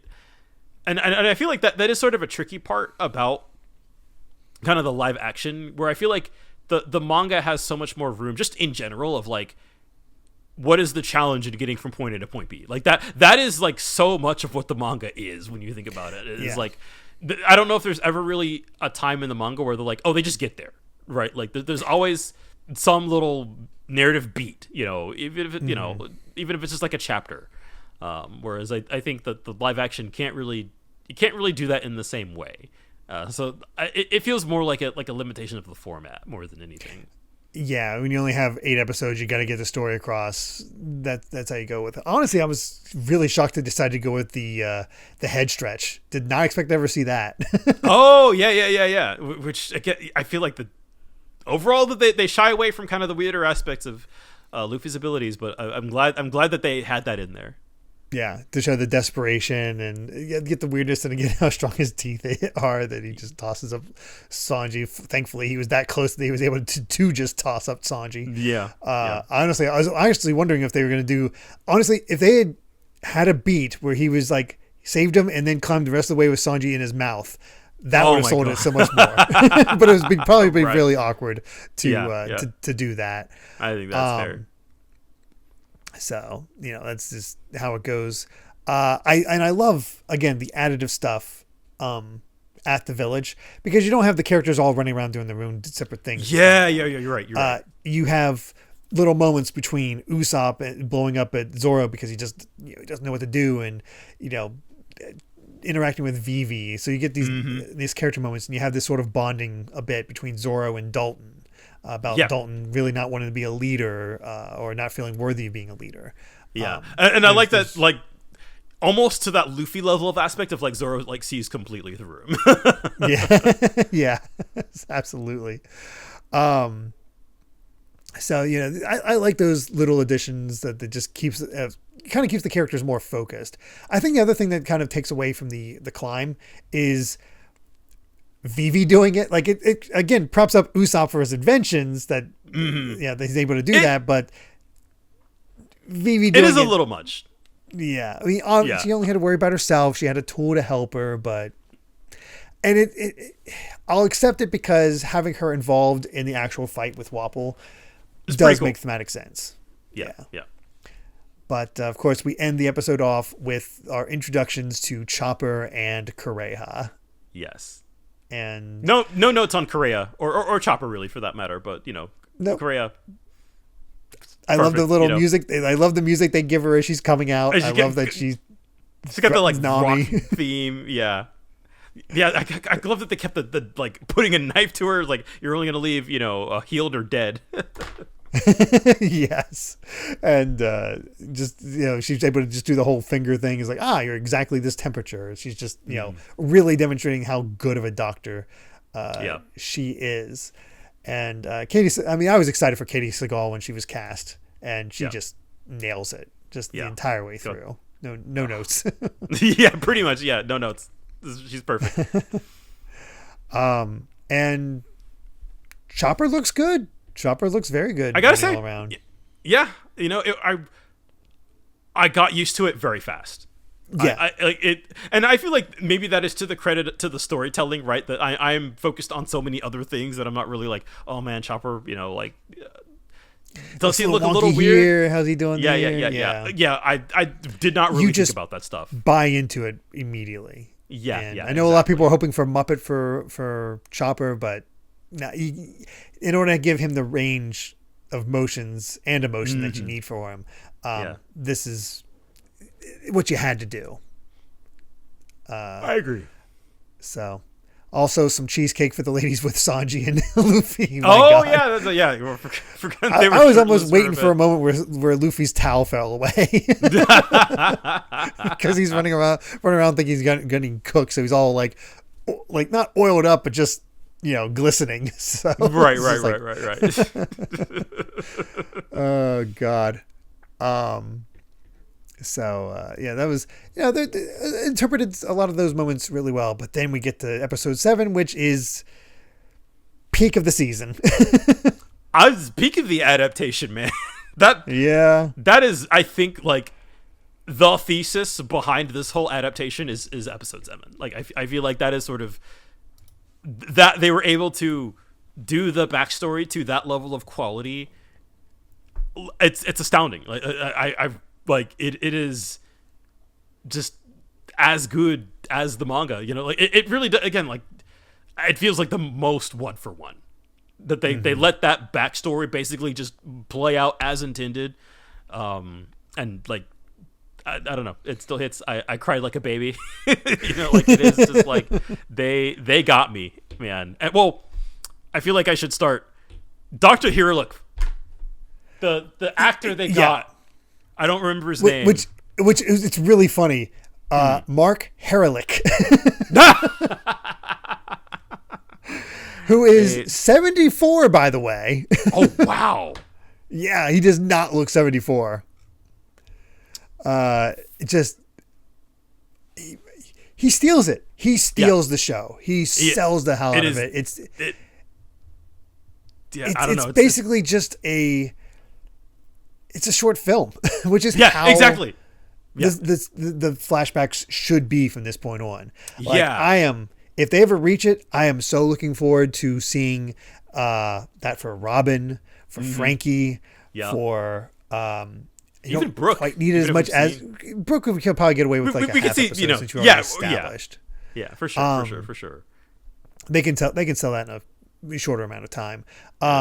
More recently, Odin, if they ever reach that point, oh my God. You need a whole season for that. Yeah, that's true. Oh my God. Much.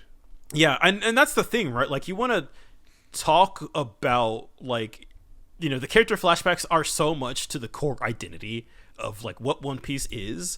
And it's been a little bit, so I don't remember exactly. I feel like when we talked about like the Nami stuff last season, that it was sort of like good, but like I felt like it was sort of it has some growing pains, but like relative to expectations is like that was about as good as you could get. I feel like the Chopper backstory is just like that, them hitting their stride. Like this is sort of like them understanding the material and understanding how to adapt to the material, and it just, I don't know, it works. It's just how the manga did it, so it's maybe not as interesting from a adaptation standpoint, but like in terms of conveying the feel and conveying the emotion. And again, I feel like a lot of that is just the strength of the acting of Chopper and Dr. Hiruluk.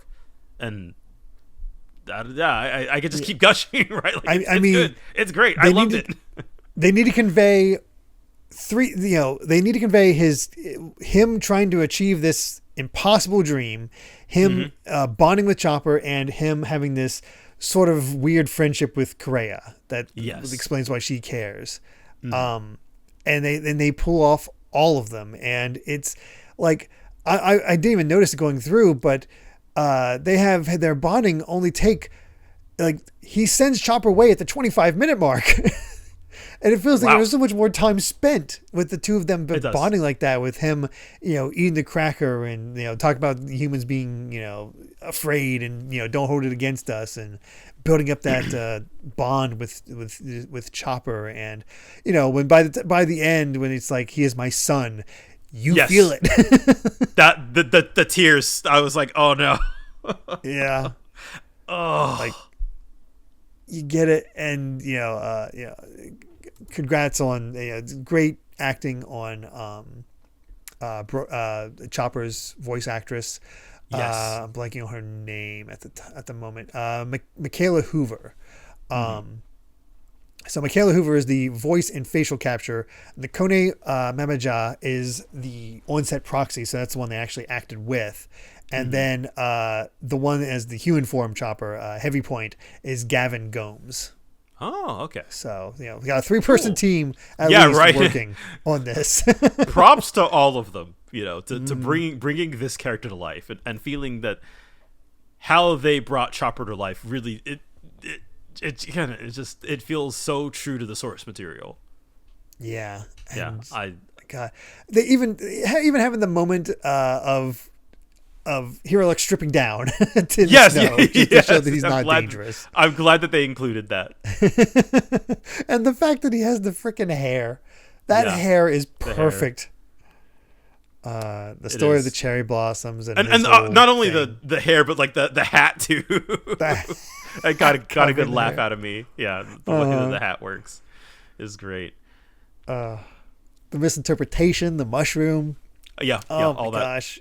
Yeah, I feel like, and this is not necessarily a critique of the flashback, but maybe more so the stuff after it, because I love in flashback the stuff about how Hero talks about the pirate flag, right, and how of it as a symbol of a rebellion, and you need to have that to have the misunderstanding in the first place.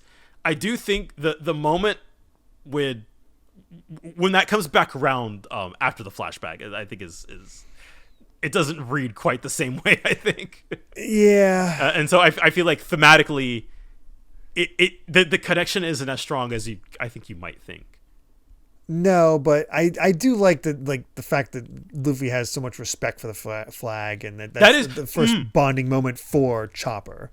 You're right. Actually, I don't, because I'm trying to remember. Was it always on display? It was always on display at the top of the castle in the manga. Okay, yeah. So the idea of it being hidden away was an addition, and I figured that was, but yeah, sort of the idea that like, hey, this is something that you don't treat it lightly, but that once he learns that it is something really important to Chopper, it's like, hey, let's put this up. Those aspects I really, really like. Yeah, and I think it is sort of how it concludes. That's kind of messy. Yeah. Also, great makeup on Hero Look throughout. As the fact that they make him look sicker and sicker as he's getting close to death. Sicker. Yeah. That's really good. And just again seeing how Dalton's affected by the sacrifice. I feel like, and just the sacrifice itself. My God. I feel like Dalton in general, I feel like is kind of his role in things, I feel like is a little more subtle compared to the manga, but I really like that you do, for such a subdued character, you do really see how his view on things change over time, even if he's not, kind of like the most active role or has the most like lines of dialogue, but you see it in action, the way that you get to see it through his interactions with Vivi, with Chopper. Yeah, exactly. Yeah, it's good interpretations there, and. I shouldn't have been shocked, but it was still really funny to see that they kept the doctors all in their clothes, always going like this with their hands up. It's just like, I was really interested. I understand they cut a lot of the 20 Doctors kind of plotline stuff. I understand for time, which is why I was surprised that they're still there. That just kind of. It's more. There was the Dr. Hunts. He kept it to himself. It gets it close enough. Yeah.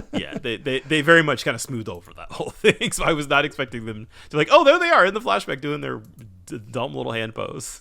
Yeah. And honestly, after a while, I wasn't sure if they were going to show that Dalton had a devil fruit. I was like, they'd taken so long to actually show it, but right in the beginning of episode 8. Bam! There's this devil fruit looking pretty solid, honestly. Yeah, good makeup. No complaints really. Yeah, so that's pretty good. And boy, do they show the horror of the munch fruit. Like they really do. It that I think might be one of the bigger differences overall. between the live action and the manga. Like they're, it feels like they're very different interpretations of kind of the same idea. Yeah, because we never get. We show him able to eat anything. He is able to interpret it into his body. We've seen, that definitely comes up. Using the armor motif really helps to sell those transformations from a design standpoint. But they don't have, obviously they cut him eating chess and what is it, Marimo? Yeah. That whole down. weird thing. They cut him eating himself. yeah. I think the way that I feel like effectively the biggest thing about the Munch fruit now is like, oh, he can make a bunch of like mindless soldiers. Yeah, he ate the men and combined them with the weapons, and then he's able to make those guys into really horrific looking soldiers that are very unique, completely unique to this version. Give. I think it's really smart because in the manga it's very much focused on this is Chopper and Luffy. The other characters don't really get a lot to do. By doing this, you give the fights to Sanji and Chopper against Chess and Marimo, while Usopp and Zoro get to do something down below. They're fighting these crazy monsters, so it keeps the crew active. Yeah, it's a fine change. I like it. Overall, I think I would say. And those action scenes I think are like kind of squarely in the middle. Like they're pretty good. I was not like like during some of the Little Garden stuff. So like, hey, it was a cool way to make the end of the season feel climactic. And also Dr. Korea with the shotgun is just the shotgun's good. Also, I did get a kick out of Chopper's new tendency to go shit. Yes, it's very like Aerith Final Fantasy VII. Yeah, very little kid coded and right. And even with Hero Looker, it's like, oh, he's got a mouth on him, or he's got a potty mouth. It's fun. It's one of those things that I feel like only this version could do. Yeah. It's also funny to see how they come up with some excuses for how things, because the fight against Wapol was outside and then went throughout the castle, but here they keep it to one room because budget. But they want to have Luffy in Nami's coat because that's how he looked in there. So how are you going to do it? Well, I remembered it was cold outside, so I went and got her coat. I couldn't find mine, so that's why he's running around and doing this. And I love how he just disrespects Wapol the entire time. That is the most Luffy thing. Is like the fight might be only okay, but at least Luffy interacting with Wapol is on point. Yeah, very very much so. And I'm kind of okay with we don't have to drag out the Wapol stuff too much, right? Like we don't have to build him up to be like a huge big bad. It's just kind of like, okay, you're here, he's here, we're taking care of him. Again, Vivi's involvement I think is the coolest thing. The fact that she helped close his mouth when Luffy does his thing from the manga where he uses his 5 fingers to just hold the mouth open. Again, an impressive feat of strength that you don't think about. Like it's not as pronounced as killed a T-Rex. Killing a T-Rex is kind of a major thing. But holding a guy's mouth shut with just 5 fingers who's expanding into that crazy monstrosity. Okay. That definitely conveys the strength. Yeah. Although actually, just as a quick aside, the Chess and Marimo fights were actually really fun. Yeah. I agree with that. Lot better than the Wapol stuff, actually. I wasn't sure if they'd have the Rumble Ball in there, if they were going to do that. But I like the fact that they took the heavy point and just upped the power. Mm-hmm. So like Chopper's like busting through pillars and all this stuff and having an actual good fight. I actually think that might be his base strength. Oh, really? Okay. Because at the end of the season, when they leave... and it's like, oh no, I forgot my bag, and Nami's like, hey, what's this? And Chopper's like, nothing. I think those are the Rumble Balls. Oh, those are definitely the one. They're saving him for that big fight in So I don't think he used them. He did not. Yeah. So that is it. Again, they upped his power by having this base strength as his heavy point be that much more, which I like. I mean, it's sort of they needed the budget. So I like that. Like, that to me feels like one of those things where it's like, okay, we're already introducing kind of a lot. So like just to say that like to say that we cut the Rumble Ball from the sequence just because there's one of those things that's understandable, but then kind of tease it out. Like, oh no, we know that it's there. That is an integral part to his character. So to have that as a like, we'll use it later, I think is it's cool. Yeah. The fight also provides a great bonding moment with Sanji, how they work, work together. Again, really using that space. I love how they Marimo's freaking afro. That stupid power. It's so weird. I'm glad that they kept that. Because for the longest time, because you see Chess and Marimo like with Wapol for like whenever he's on screen, like they're there, and I'm like, are they gonna do anything with these guys? Like they don't even really talk all that much. So like I was kind of surprised that they got full fights, and I don't remember what they had to if they're going to have Chopper be involved in this. I had a feeling they would get their fights, but I wasn't sure if they'd bring in the static cling and the weird aspects of their characters. And Chess stayed pretty much the same with his arrows and stuff, but to have Marimo and his static cling afro, and Sanji selling, like the way he said, "What the hell is this?" His foot gets stuck. It's so good. It's so good. I love that delivery. Yeah, that also reminds me, Sanji with our one allotted F-bomb this season with the Unluckies was also so funny. Yes, he gets a lot of good lines. Unfortunately, outside of his discussion with Nami, Sanji doesn't get an episode. A character-focused episode. He just gets that one conversation, which, does the job. It is really nice, but again, much like Vivi, next season, I think next season we're gonna get a Sanji episode for sure. Yeah, like between the Mr. Prince stuff, and the Mr. 2 stuff, like it's there. Yeah, we'll get something there. So that'll be fun. And we got a pretty decent-ish fight against the crazy creatures. Dalton getting the fight in his crazy form, and that just sort of takes care of it. And then I like how they spend most of this last episode just focusing on, like, we took care of Wapol. We got 25-ish minutes to integrate Chopper into the rest of the crew, and it's done very effectively. It is, yeah. I feel like it is given just the right amount of time to like.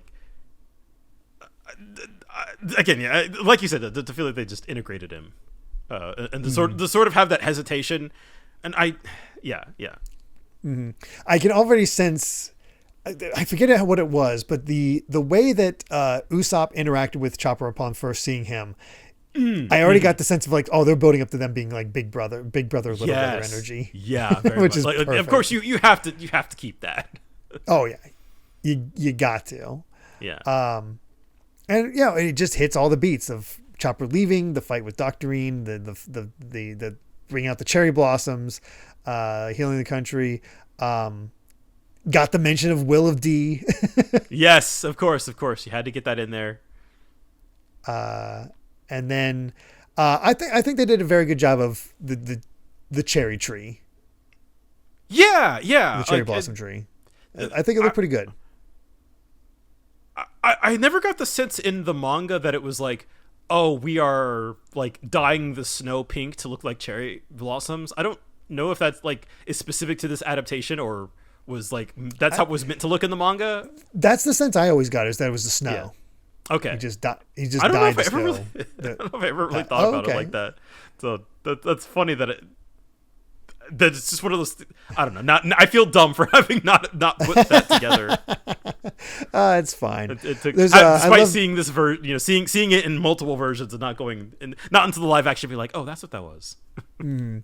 I mean, just a great amount of little scenes here and there, like them running across the line with Luffy just barely hanging on. Like they really shifted into let's get manga accurate again as they're. Yeah. I like the shot with the moon while they're like riding past, because that's like one of the prettiest shots in the manga, and so it's way more zoomed out in the live action, but I'm glad that they kept it. Yeah, they still pulled it off. They had those scenes as we mentioned, and we got our first party. We got a party to welcome the new member of the crew. It's super adorable. I love how they did the freaking chopsticks. Yes, the chopsticks thing. To make silly faces. Oh, that's so good. I get that little moment of Zoro lifting Chopper up onto his shoulder. Yeah. Oh, that was adorable. So I didn't. just not an interaction I knew I wanted. no, but it works, especially because this Zoro is so stoic. So to have that further integration, like, yep, scenes of you're levity. in the crew. Yeah. So, great stuff there, and we end off with the proper introduction of Crocodile and Nico Robin. And I was not expecting to see Crocodile on screen. I'm kind of glad that being sort of the end of season tease is so good. Yeah, that's really well done. I am not sure I don't recognize who's playing him. I'll be honest. Joe Manganiello. Oh, apparently, going old school here, he was Flash Thompson in Sam Raimi's Spider-Man, the bully character that. Oh wow! Yeah, from that. Yeah. Let's see. He was in Magic Mike and Magic Mike XL, XXL, Rampage with The Rock, and then he was Deathstroke in the live, what was supposed to be the live action Justice League. The Snyder cut. He was put into there. Yeah. So that's hilarious. I mean, I love the slow build up. Like where you're seeing all of the familiar elements of Crocodile. You see the scars, you see the hook, of course. Like it, and I don't know, the performance. Like it really is just like, again, it just feels like Crocodile being brought to life. He's got that menace. He's got that cool kind of like scary confidence. Yeah. Yeah. Oh man. That's that's crazy. So he was also on True Blood. So he definitely has a lot behind him. The other crazy thing, he's heavily involved in Dungeons and Dragons. He's a writer, official ambassador, and paid consultant. Holy crap. His characters, including something called Archon the Cruel, is a part of the Dungeons and Dragons canon. Appearing in Venture modules, video games, and toy stores. That's huge. Yeah, that's what? What the heck? Sure, man. This guy is nuts. Yeah, that's who would have guessed? But yeah, that's our Crocodile. Which casting continuing to be on point. I love that they get these nerds as part of a lot of times. Like Nami's actress is the biggest One Piece fan. Can I tell you my favorite thing about the Crocodile introduction? What's that? So I don't know if you remember, but in the anime, when Luffy, does the final blow against Crocodile, they play this classical music theme. It's from the New World, from Dvorak, I think. Like it's a sort of a like licensing, like it's a very popular, very notable classical music track. And so they play like a dark and brooding version of that song when they're like zooming out to show, like the casino, the banana gator flying by. I was like, oh my God, that they did that thing. I didn't even realize. I was like, that's such a, I don't even say a deep cut necessarily, but like just one of those cool little bits of trivia. I was like, oh, that's so good. That's really good. The design is great. The hook is great. I think it works out. We of course get the reveal of Robin's actual name throughout this instead of All Sunday. Yeah, I like that they show the bounty posters, and of course you got the Crocodiles is canceled, and you got Robin as a little girl. Mm-hmm. I wonder, man, if they do reach that, they might have to recast and make sure they match that girl because it's going to be a few years until we reach that. Yeah, it's going to be a little bit of a could be a problem. Yeah, I don't know how soon we're supposed to expect season 3, but I know we already have some casting for season 3. I think they're filming, or maybe have already filmed it. So I hope it's not another like 2.5 year wait. Yeah, because it was 2023. when the first season came out, and that was around episode 84 or something like that when we talked about it. Jesus Christ. So yeah, it's kind of crazy. Let's see. So yeah, we definitely have a third season. I don't know. Okay, so it went into production in November of 2025. Okay. So it's in production, but we likely won't see it until probably 2028, if I had to guess. Man, it's such a long wait. It is a very long wait, but I mean, they already have some casting done. I know we got Ace. We got Ace, we got Bon Clay, we got Mr. One, and Miss Doublefinger. Cool. So man, we're getting there. Cannot wait to see what they do with Alabasta, because I feel like it is, fairly chunky. I don't remember the exact length off the top of my head, but it feels like a lot of it is action. So I feel like there's a lot that they can flesh out, with Vivi, with Koza. Koza, yeah. They got to have the backstory there with Koza. They got to show Koza's father. They could show more of what's sparking the Civil War.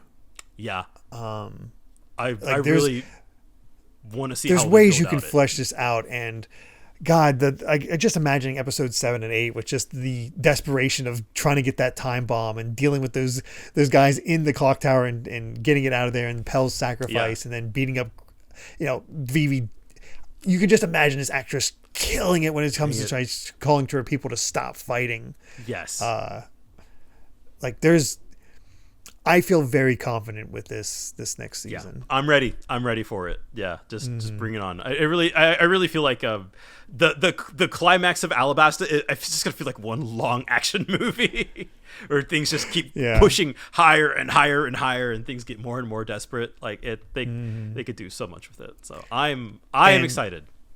The other fun thing is that the actors are going to get to have a lot of fun with Bon Clay just because of his ability. So they're going to be acting like themselves, acting as Bon Clay. Yes. So yes. Oh God, it's going to be so weird. I can't wait. Oh man, I'm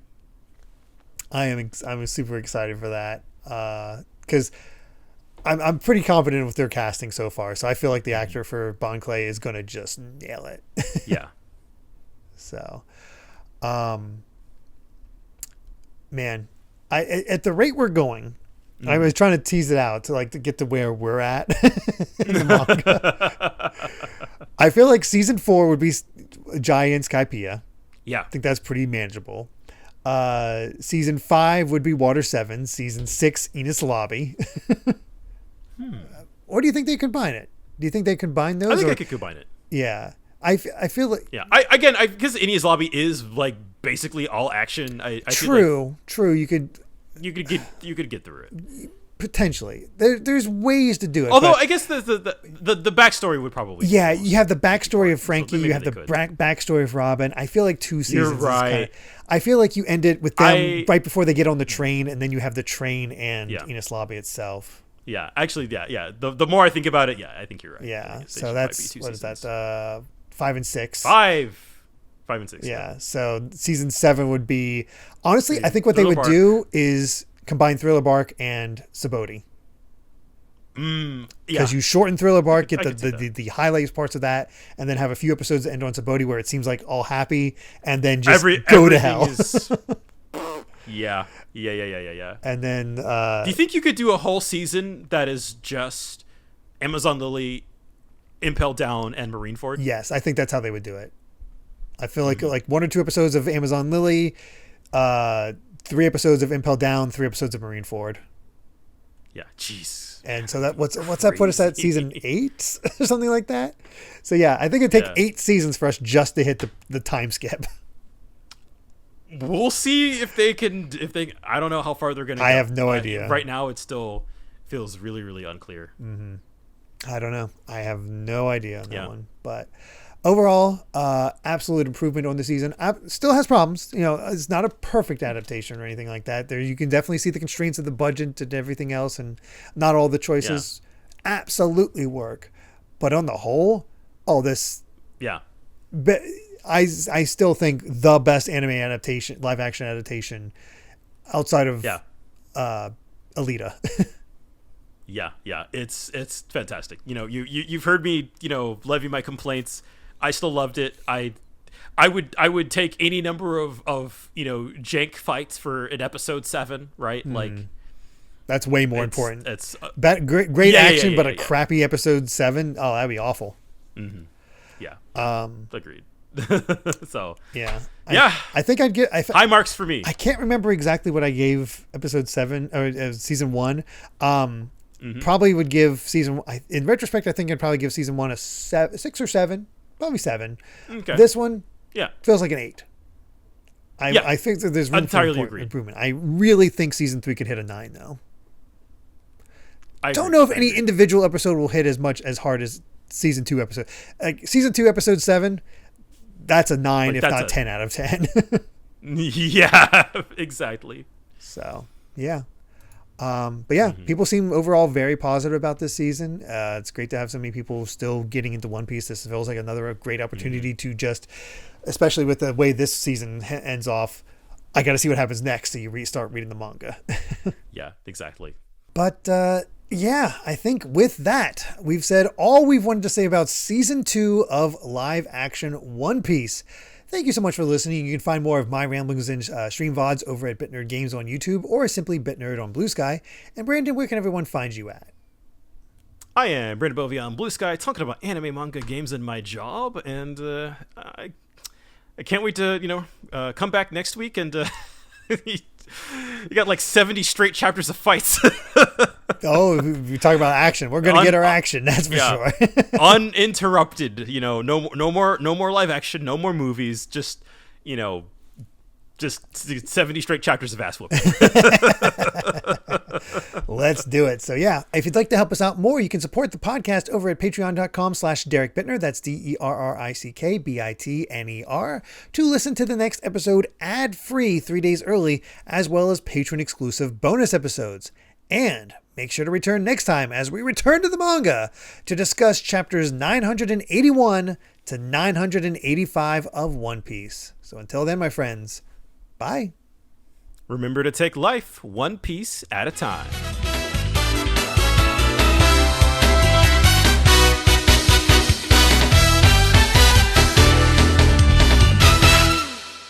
We were pretty pissed we didn't get to kill you all at Whiskey Peak. But we'll make up for it by killing you now. You know the problem with some of my associates in Baroque works? They're so focused on the work, they forget to be Baroque.